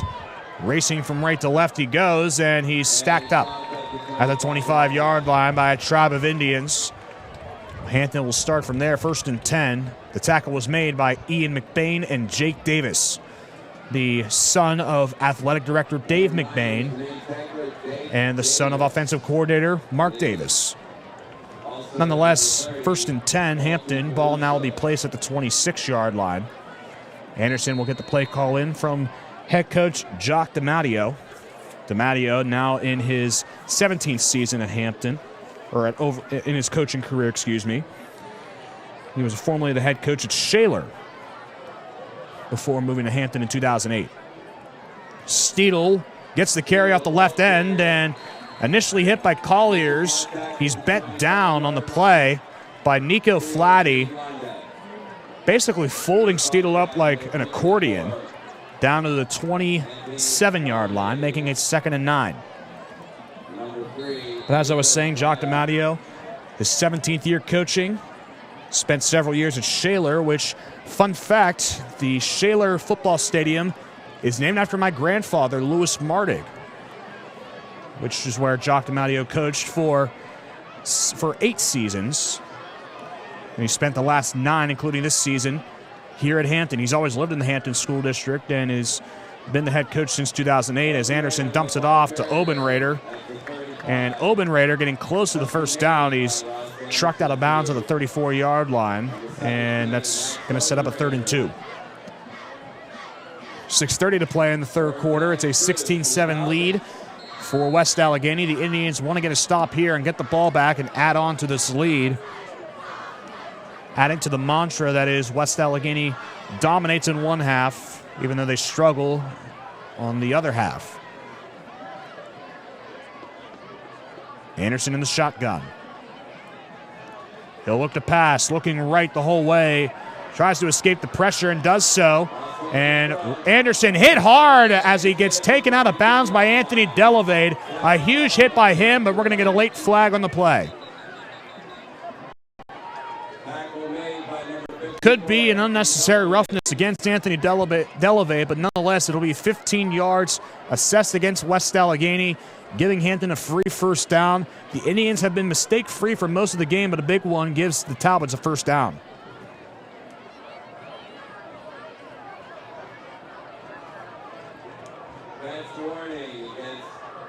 Well, so much for that. It's a bench warning against Hampton. So no penalty against Delavade. And it'll be 4th down for the Talbots. And they're going to send out the punt team. They go 3 and out on their first possession of the second half after a key hit by Delavade and the bench warning by Hampton. 4th down. Baraducci will punt. West Allegheny will let this one fly. Back deep is Noah Ledford. He takes it on the bounce of the 37-yard line. Ledford escapes a tackler. Down to the 40-yard line, escapes another. Vinny Schmidt brings him down at the 43-yard line. Noah Ledford just trying to escape some Hampton Talbots, and we got a skirmish going on between Ledford and Schmidt. They got tangled up as Ledford was trying to get up. Pretty good pursuit there by Schmidt of the Talbots. He went on pursuit, missed the tackle initially, but was able to recover and eventually make the tackle again. But nonetheless, good effort to keep West Allegheny to a minimum there. Ledford had a couple Talbots wrapped up on his arm. He was able to shake them off, not necessarily stiff-arm them, but just kind of wiggle them off, allowing Ledford to spring free in a couple instances. 1st and 10, here's Ty Gallant at the 44. Gallant runs left, has a hole, but is hit hard at the 47-yard line. That's Mike Yakic, who comes back from injury.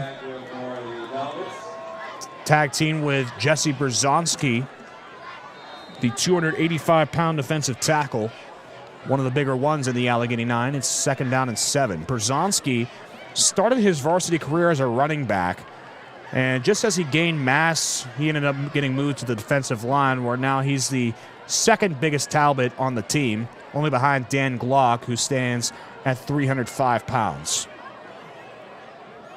Gallant fakes, goes up the middle, runs over Obenrader, and gets close to the first down. He'll be ruled at the 47-yard line where his knee was brought down, I should say.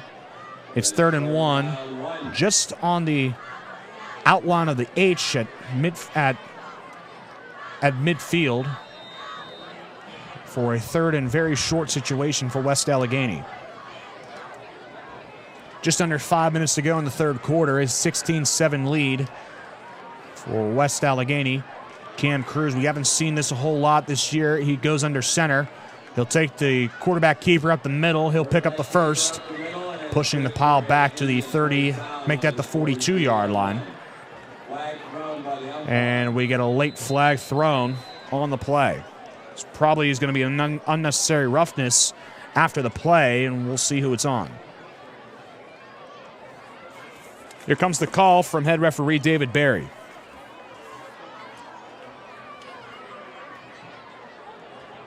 It's a personal foul on West Allegheny.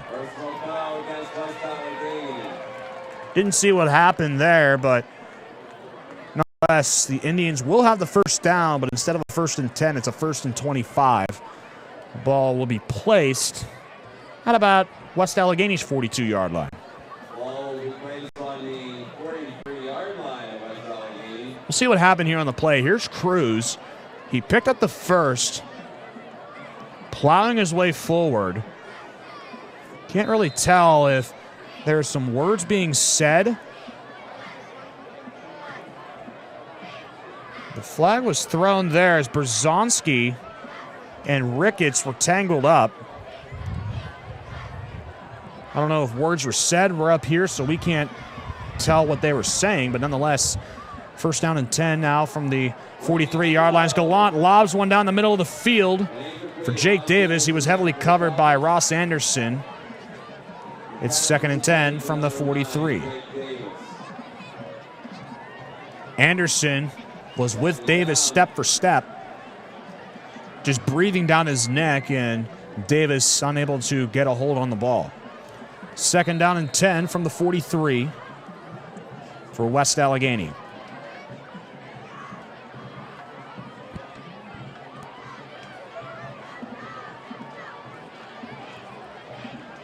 We got a good game going on here at Fridley Field on the campus of Hampton Middle School.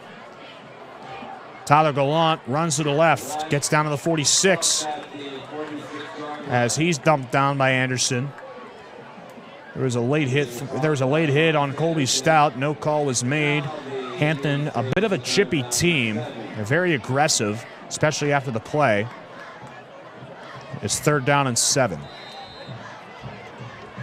This is a big 3rd down for this Hampton defense. If they're able to get off the field, it maybe keeps them in this game a little bit. Maybe get the offense going to try to get back into this one. So big play coming up here. It's Cam Cruz in the shotgun. He's got 2 receivers to the right and 1 to the left. Cruz with a 5-step drop, escapes the pocket, runs to the right, and the pass, a diving catch made by Jake Davis, moves the chains to the Hampton 43-yard line. Jake Davis, the leading wide receiver technically, even though the leading overall receiver is Mateo Vandemia. He gets down to the 44-yard line to set up a 1st and 10 for West Allegheny.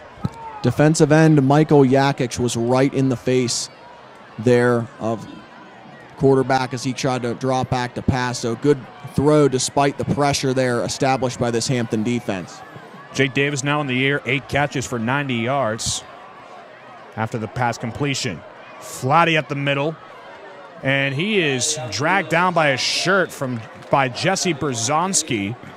Berzonski, basically at this point, if you get wrapped up by him, there's nowhere you're going. He's brought down to the 41-yard line, bringing up a 2nd down and 7. Nika Flatty eclipsing 100 yards on the game. Following that run, he's now at 100 yards exactly. He'll look to add to that total as he'll take the snap. Up the middle he goes, gets a block from Delavade. Flatty loses the ball. Hampton says they have it. And they do. Mike Yakic scooping up the fumble. Nico Flatty coughed it up for the second consecutive week, and Hampton has the ball at its own 37. See it on the replay here, the first mistake of the day from the freshman running back from West A. Has had a great day on the ground so far. That's over 100 yards, but loses the handle on the ball right there. Picked up by Doug Obenrader of the Talbots, and just like that, that's the big turnover that Hampton needed. They have the ball, trying to cut into this West A lead. A surprisingly close game as Hampton sets up shop at the 37-yard line. Ross Anderson in the shotgun will fake to Stefani, throws down the middle of the field, trying to get it to his receiver, just out of the reach of Will Shuett. He was in double coverage with Ledford and Crow. 2nd and 10 as Anderson wanted for all, but just overthrew the sophomore standout, Will Shuett. It's 2nd and 10 from the 37-yard line as Hampton is trying to knife its way through this West Allegheny lead. They're down 9 with 2:06 to play in the third. Anderson alone in the backfield. 2 receivers to the right, 1 to the left. As Anderson takes the snap, looks to the right side, completes the pass to Steedle. He's brought down by Ledford, bumping him down to the 49. Steedle will hop his way to the sideline. He's a bit shaken up on his right leg. But the Talbots have a 1st and 10 at West Allegheny's 49-yard line. Good job by Steedle there, becoming open on kind of the right hash area of the field.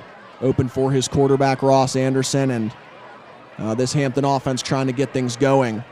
Clicking, trying to string a couple passes together. They're going to need to throw the ball, trying to get back into this game. Stefani in motion, fakes the handoff, now gives it to Schmidt up the middle. And Schmidt knifes through the fence as he's tackled by Totkis at the 43. The defensive tackle who is filling in for the injured Logan Rossi. He's officially done for the year. He went to the doctor, got the cast off, but he'll be able to put 50 yards on, or 50 pounds, I should say, on his leg by next week for the next several weeks. So West Allegheny losing Rossi for the season. Totkis filling in as on 2nd and 4, there's a flag thrown. It's a false start against the Talbots, making it 2nd and 9. Hampton hasn't committed many penalties, but the majority of the penalties they've had have been those pre-snap penalties. The silly mistakes, whether it be an offensive lineman flinching or just an illegal shift going forward instead of backward. We'll see how Hampton will respond after losing 5 yards on the penalty. Anderson in the shotgun. Now under 45 seconds to play in the third. Anderson throws to the left side and is way behind the intended wide receiver in Tyler Steedle, who checks back in after injury. It's 3rd down and 9. Not much has changed in terms of scores around the conference. Woodland Hills on top 21-7, while North Hills leads the Chartiers Valley Colts at the half 28-7.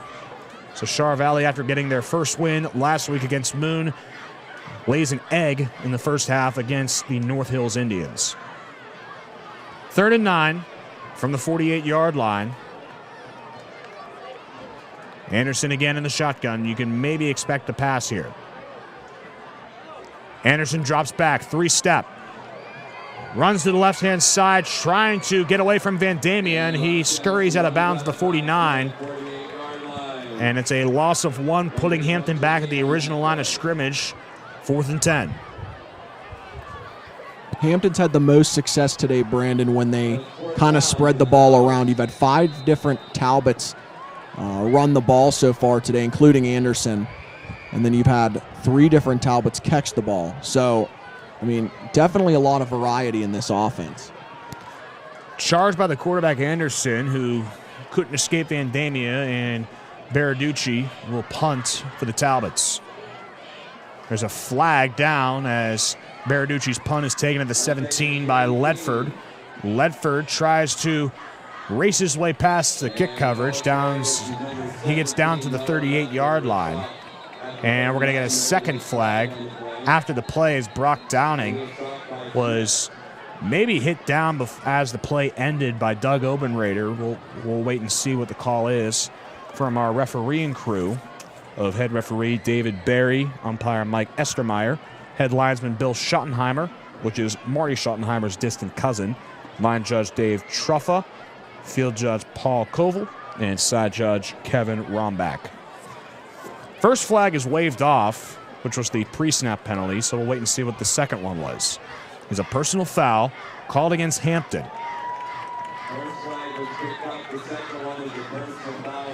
So West Allegheny gets very good field position thanks to the 15-yard personal foul penalty against Hampton. West Allegheny will start at the 46-yard line with 21 seconds to play in quarter number 3. West Allegheny only leads 16-7 against Hampton.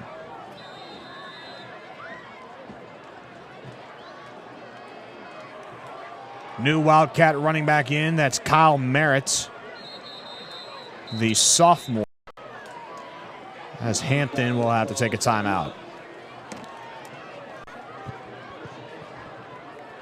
The Talbots trail 16-7 after taking their first timeout. With 21 seconds to go, here in the third quarter. West Allegheny trying to rebound off of the overtime loss last week to Upper St. Clair will more than likely miss out on the conference championship unless Upper St. Clair gets upset by Hampton next week or loses in week 9 to Woodland Hills. While West Allegheny has a tough matchup next week against the Wolverines. That one will decide probably second place in the Allegheny 9 at least. So in terms of home field advantage next week, a must-win for West Allegheny. They play considerably better at home than they do on the road, especially considering that the Big East Conference is loaded this year. And they come in as the 3 seed, they could be looking at a road matchup against potentially Gateway or McKeesport. Yeah, I mean, home field advantage such a key for West Allegheny. They've had proven success, including playoff success there over the past few years, especially. So it'll be very key next week to see if they can snag that home field advantage, and definitely that'll give them the edge come playoff time. 1st and 10 from the 46. This is Kyle Merritt getting his first carry of the game. Merritt runs to the left. He's tackled at the 42. He's tackled by Brandon Stefani. Merritt, the sophomore, has 20 carries, 133 yards, and a touchdown that he scored in garbage time against Chartiers Valley a few weeks ago. 2nd and 5 from the 41. This is Tyler Gawan, who will just let the clock run out. On the third quarter, it's 16-7, West Allegheny on top of the Hampton Talbots in a surprisingly close game here at Fridley Field in Allison Park, Pennsylvania. The Hampton Talbots are upset-minded, and if Hampton can climb back into this game, it'll get very, very interesting. But West Allegheny, on the other hand, they're just trying to hang on for the win and focus on next week, which is a pivotal matchup against the Woodland Hills Wolverines. As I was saying, it'll probably decide second place. The winner will get home field advantage in the playoffs, while the loser will probably have to go on the road.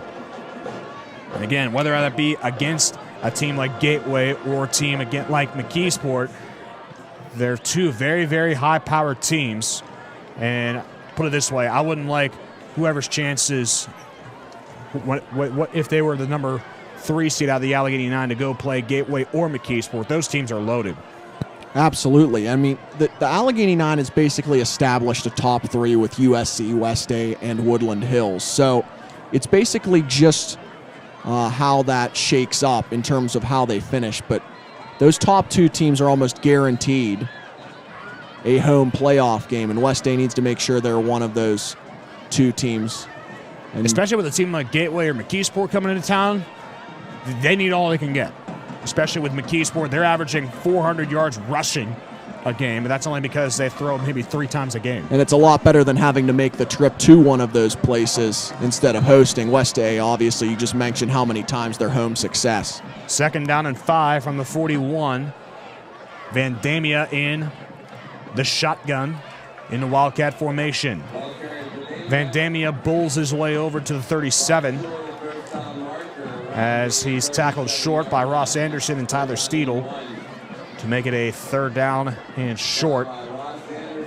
Ball is about 4 feet away from converting the 1st down in the opening stages of quarter number 4. You can follow us on WA Sports Network on Twitter for updates on the West Allegheny football games and updates in terms of if we go on the road, which games we will and will not be broadcasting. 3rd and 1. Vandemia again stands in the shotgun. He takes the direct snap, runs to the right, and Vandemia gets flipped over at the 33-yard line by Will Shuett, and it's another 1st down for West A. Vandemia hasn't had a spectacular game on the ground. He hasn't gotten a whole lot of carries. He hasn't really been that much of a factor at all in this game, but he's gotten the job done for the most part, and is one of the reasons why West Allegheny's on top 16-7. Here comes Kyle Merritt, who'll take the direct snap momentarily with 2 fullbacks to each side of him. Merritt to the left. Merritt getting brought down just short of the 25-yard line by Tyler Steedle and company. Brandon Stefani and Ross Anderson combined on the tackle as well to make it a 2nd and 4 for West Allegheny. This is the kind of team that West Allegheny wants to be, which is a slow, methodical team that wears you out by running the ball. They don't pass very often. They've only attempted about 4 or 5 passes all game. And it really shows as West Allegheny going on another long drive here. 2nd down and 4. Merritt running to the right on the direct snap. Merritt has some room, and he's tripped up at the 20. It's a 1st down at the 18-yard line for the sophomore, Kyle Merritt. As you see here on the replay, Merritt running to the right, getting a key block there on the perimeter by Vandemia and the wide receiver, Colby Stouts, just pushing the load for West Allegheny, opening up some space for Kyle Merritt. West Allegheny's already scored twice inside the 20-yard line, looking to make it a 3rd time, at least reaching the end zone. Tyler Gallant, direct snap, runs to the right, and Gallant tries to get away, but he loses the ball. It's a scrum. West Allegheny is going to retreat and recover the ball at the 25-yard line. Brent Mangold saving a disaster for the West Allegheny offense. That's the 2nd time that a Hampton Talbot has poked the ball out from a West Allegheny running back, but this time the Indians were lucky to jump on that ball.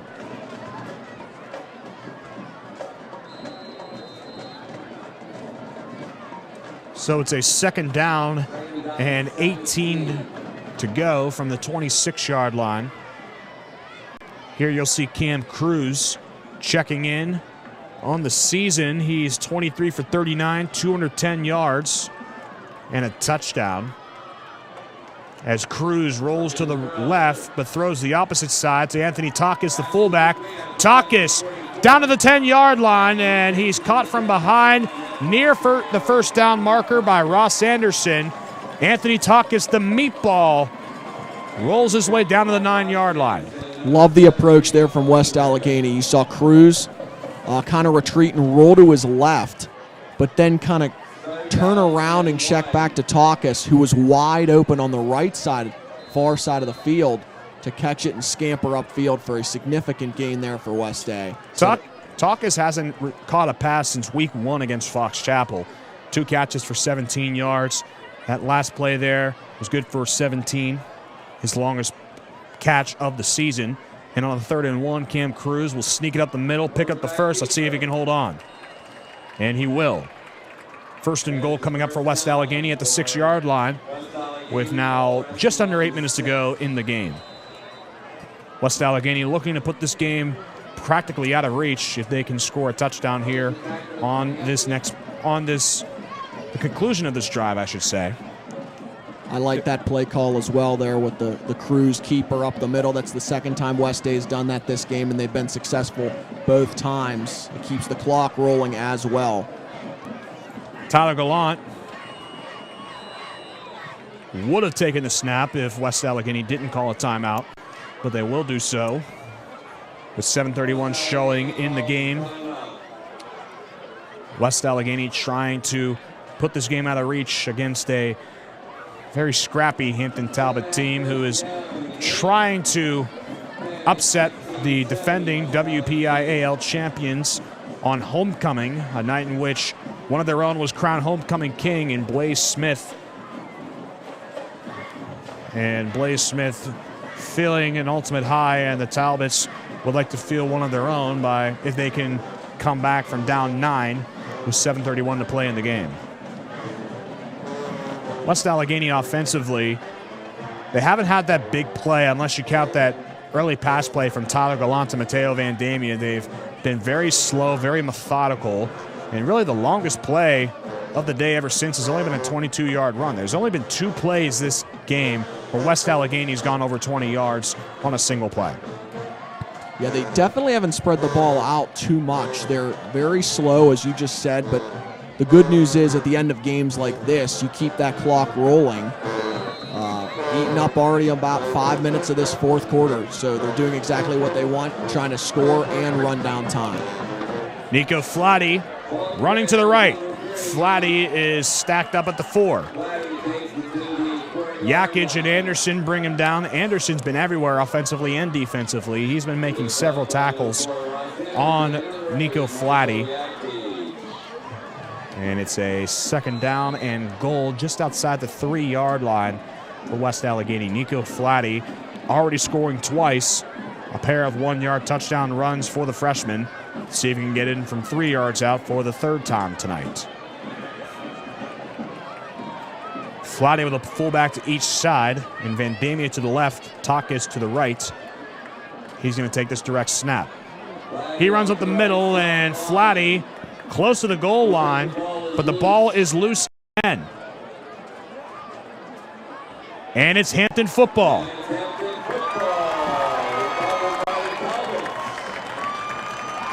See what happened here. I didn't see Flatty lose the handle on the ball. Yep, it was punched out there by Max Obenrader. As Flatty looked like he was down at the 1-yard line as the ball was recovered on the play by the Talbots. Bad news for Hampton, though. They're deep in their neck of the woods. Still a huge turnover there by the Talbots, though. They looked like they were left for dead. West Day jogged up the field, wasted a lot of time, almost half of this fourth quarter, but no points on the board as you see the replay of Hampton getting the turnover there. Still pinned deep in their own territory to start this drive. Obenreiter got the strip and the fumble recovery, but Hampton's at the 3-yard line. Anderson gives to Schmidt, just trying to get out of his own end zone. He gets down to the 6-yard line where he's tackled by Noah Ledford and Nate Vislowski at the 5-yard line, making it 2nd and 8 with 6:22 to go in the game. Hampton is down by 9 in a surprisingly close game against West Allegheny. Keep in mind, too, this was a 38-3 game last year. Even though the game was closer than the score predicted, still a huge turnaround from a 35-point loss last year. But this is a jet sweep going from left to right is Brandon Stefani. And Stefani brought down in the backfield by Elijah Colliers, who brings him down after the second attempt down to the 4-yard line. Hampton has really struggled to get almost anything going on this West Allegheny defense since that first drive of the game. They scored like 2 minutes in, to be exact, 2 minutes and 14 seconds in to this game with an Anderson touchdown. But ever since then, it's been very frustrating for Hampton trying to get up the field on this West Day defense. They've been held scoreless ever since. West Allegheny's defense has certainly tightened up in the second half. The same can't be said, though, for the offense. Anderson stands just outside the goal line in his own end zone. He's just trying to get this ball out of his end of the woods. Anderson will throw, or at least attempt to. He escapes the pressure, running to the left. And the pass nearly picked off. Bobbled around by about 2 Hampton Talbots. Steedle and Stefani had a hand on it. But it falls to the turf, incomplete. It's 4th down. And pretty much all you have to do here is punt the ball away. Absolutely. Kind of a little weird situation there. Kind of deflected off the hands of Steedle and went up right into the grill of Stefani, who wasn't expecting the pass. So odd turn of events there, but nonetheless, Hampton forced a punt yet again. Baraducci will punt, standing in the back of his own end zone. The long snapper needs to be careful here in Zach Krapaski. Successful punt taken by Ledford at the 34-yard line. Ledford gets a huge block behind the play down to the 20-yard line. Ian McBain leveled one of the up men for Hampton down to the 19-yard line. Another Hampton Talbot is down at the 23-yard line. West Allegheny will take over 1st and 10 from the 19-yard line. You see here, just outside the corner of your screen, a huge block by Ian McBain, but we get an injured Talbot down on the ground, and the injured Hampton player is Logan West, the 6'1", 215-pound junior. He's going to hop his way off of the field, luckily under his own power, but West Allegheny is now inside the 20. They're going to try and right the wrong from the fumble by Nico Flatty at the 3-yard line. Most of the second half has taken place in Hampton territory. Just West Allegheny hasn't been able to punch the ball in. As a matter of fact, they got the ball punched out of Nico Flatty's hands twice and into the hands of a couple Hampton Talbots on 2 separate occasions. 1st and 10, this is Kyle Merritt at the 19. Merritt, left side, and he's upended at the 16-yard line. Tyler Steedle diving at the knees, tripping up the sophomore, making it 2nd down and 7.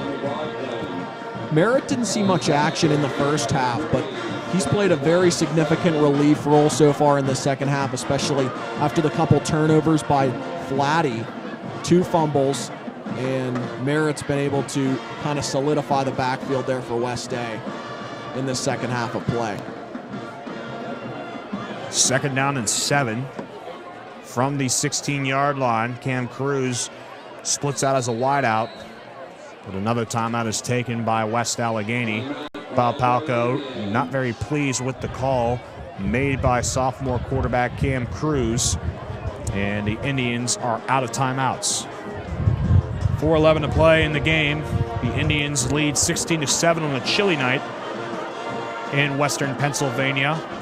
A certain breeze has whipped around here at Allison Park, but West Allegheny trying to leave Hampton in the cold with a 16-7 lead right now. They're trying to make it 23-7 with 4:11 to play in the game.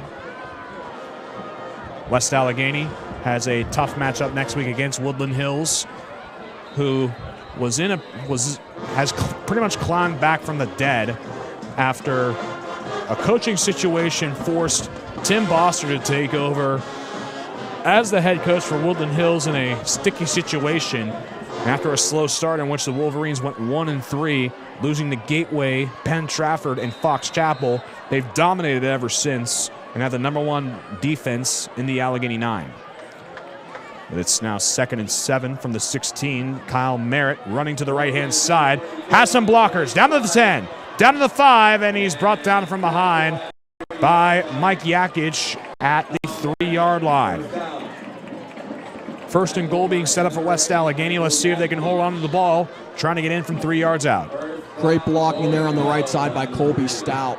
Able to pave a great way there for the run and set up West A in prime scoring position once again inside the Hampton 5.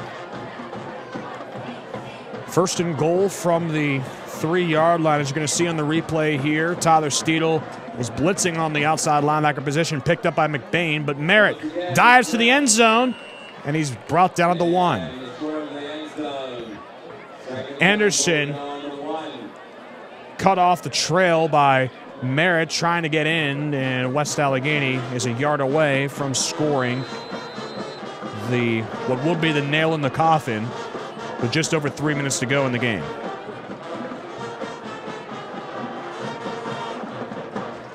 Cam Cruz this time will try to sneak it in.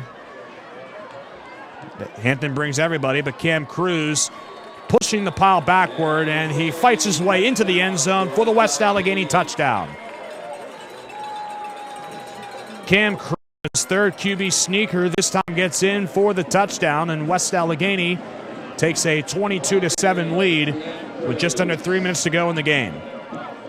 That interior line of West Allegheny with Hogue, Mason, and Manley really helping Cruz get a good push. Every time he attempts that quarterback sneak, it's been virtually unstoppable for West A in this game. West Allegheny will keep the offense out for the 2-point conversion, trying to make this a 24-7 ball game. Last time they attempted the 2-point conversion, we know how that turned out last week against Upper St. Clair. It was unsuccessful. Gallant, shuffle pass, complete in the end zone to Brett Mangold. It's 24-7 with 2:54 to play in the game. West Allegheny out in front of the Hampton Talbots, and West Allegheny more than likely will walk out of Allison Park with the victory. That's a huge touchdown, Brandon, not only for the fact that West Allegheny got down the field and put 8 more points on the board to basically put Hampton out of this one at a 17-point lead, but they also sucked all the life out of Hampton on that drive and the drive prior. Hampton has only operated with 3 plays so far in this fourth quarter, and they're looking at starting with less than 3 minutes to go. Yeah, West Allegheny struggling in the first half. The offense slowly came on in the second half, but really they maintained the lead because the defense just played lights out in that second half against a Hampton offense that got the best of them in the first half, with Ross Anderson having 128 rushing yards in the first half, and he hasn't been able to do anything since then. Stout to kick it away again with Schmidt and Steedle back deep as we're close to the end of the game.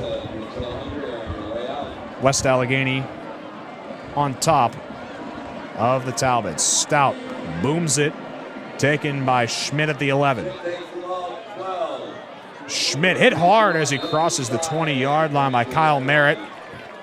Laying the lumber is the sophomore, and it's 1st and 10 Hampton from the 22-yard line. Score update from the Allegheny 9. McKeesport is all over Upper St. Clair right now, 35-14 with 8 minutes to go in the game. McKeesport solidifying themselves as one of, if not the team to beat in not only the Big East Conference, but in Class 5A as well. McKeesport lost last year to West Allegheny in the championship game in a very controversial game all around, and McKeesport just trying to right the wrong from last year. Tyler Steedle up the middle, and he's brought down. Nico Flatty and Nate Vislowski combining alongside the reserve defensive tackle, Sebastian Ricketts. 2nd down and 8 from the 24-yard line. 2:20 to play in the game. A 17-point lead for West Allegheny.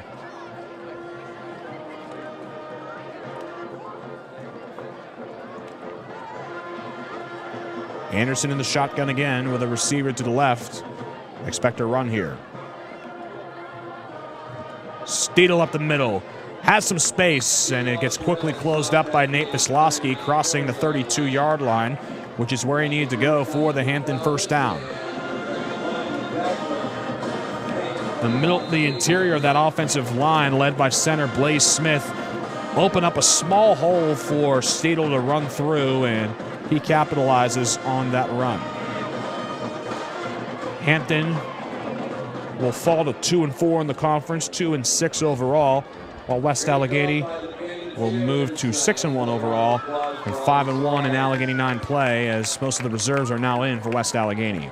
Tyler Steedle running to the left is tackled by a tribe of Indians at the 36-yard line. Takis and Mangold on the stop, making it 2nd down and 6. If West A holds on with this score, and I'm presuming they will with a little over a minute left, they'll put up 46 straight scoreless minutes on defense. Well, that's pretty good. But on a 2nd down and 6, Obenreiter goes from right to left on the jet sweep, and Mitch, you might have spoke too soon. Obenreiter down to the far sideline, and he's dragged out of bounds at the 31-yard line.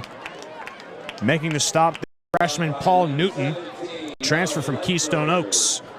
But it's 1st and 10 Hampton from the 31-yard line. The Talbots just trying to make this a respectable final score. There's 50 seconds to go in the game. Hampton trying to get in from 30 yards out, as West Allegheny will more than likely hold on to win unless Hampton scores 3 times in 40 seconds. Anderson hands off to Vinny Schmidt. Schmidt off the left side, down to the 15, to the 10, to the 5, and Schmidt is in for the 30-yard Hampton touchdown.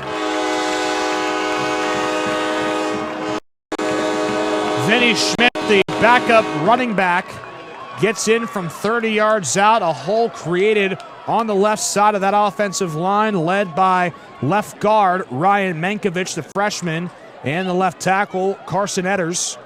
You see they're getting a key block there on that left side, and Schmidt just went untouched into the end zone. Extra point on the way for Hampton. The kicker is Harper Cook. The holder is Steedle, and the long snapper is Zach Krimpaski. Cook's kick is up, and it splits the uprights. Hampton trails now by 10. West Allegheny has used all of its timeouts, but the Indians will more than likely take this possession to kneel on the ball and walk away with a 24-14 win over the Hampton Talbots. Tune in next week when West Allegheny hosts the Woodland Hills Wolverines on the West Allegheny Sports Network. A key matchup for the Indians, as we talked about all game long. And that game will decide who gets 2nd and 3rd place in the Allegheny 9. And it's pivotal in terms of home field advantage because both teams play significantly better when they're at home. Obviously, the Wolverina, not as much of a home field advantage anymore with George Novak, now retired after several years at the helm for Woodland Hills. But the Wolverina is still an intimidating place to play at. While West Allegheny, on the other hand, it's not necessarily the home field atmosphere. They just play better on the road. Whenever they have their fans in full throttle, and it's one of those atmospheres in which you just don't want to let your fans down. Absolutely, and it's also going to be shown next week. I mean, I'd give West A the edge early on just due to that home field advantage that they carry with them every single time they go out there.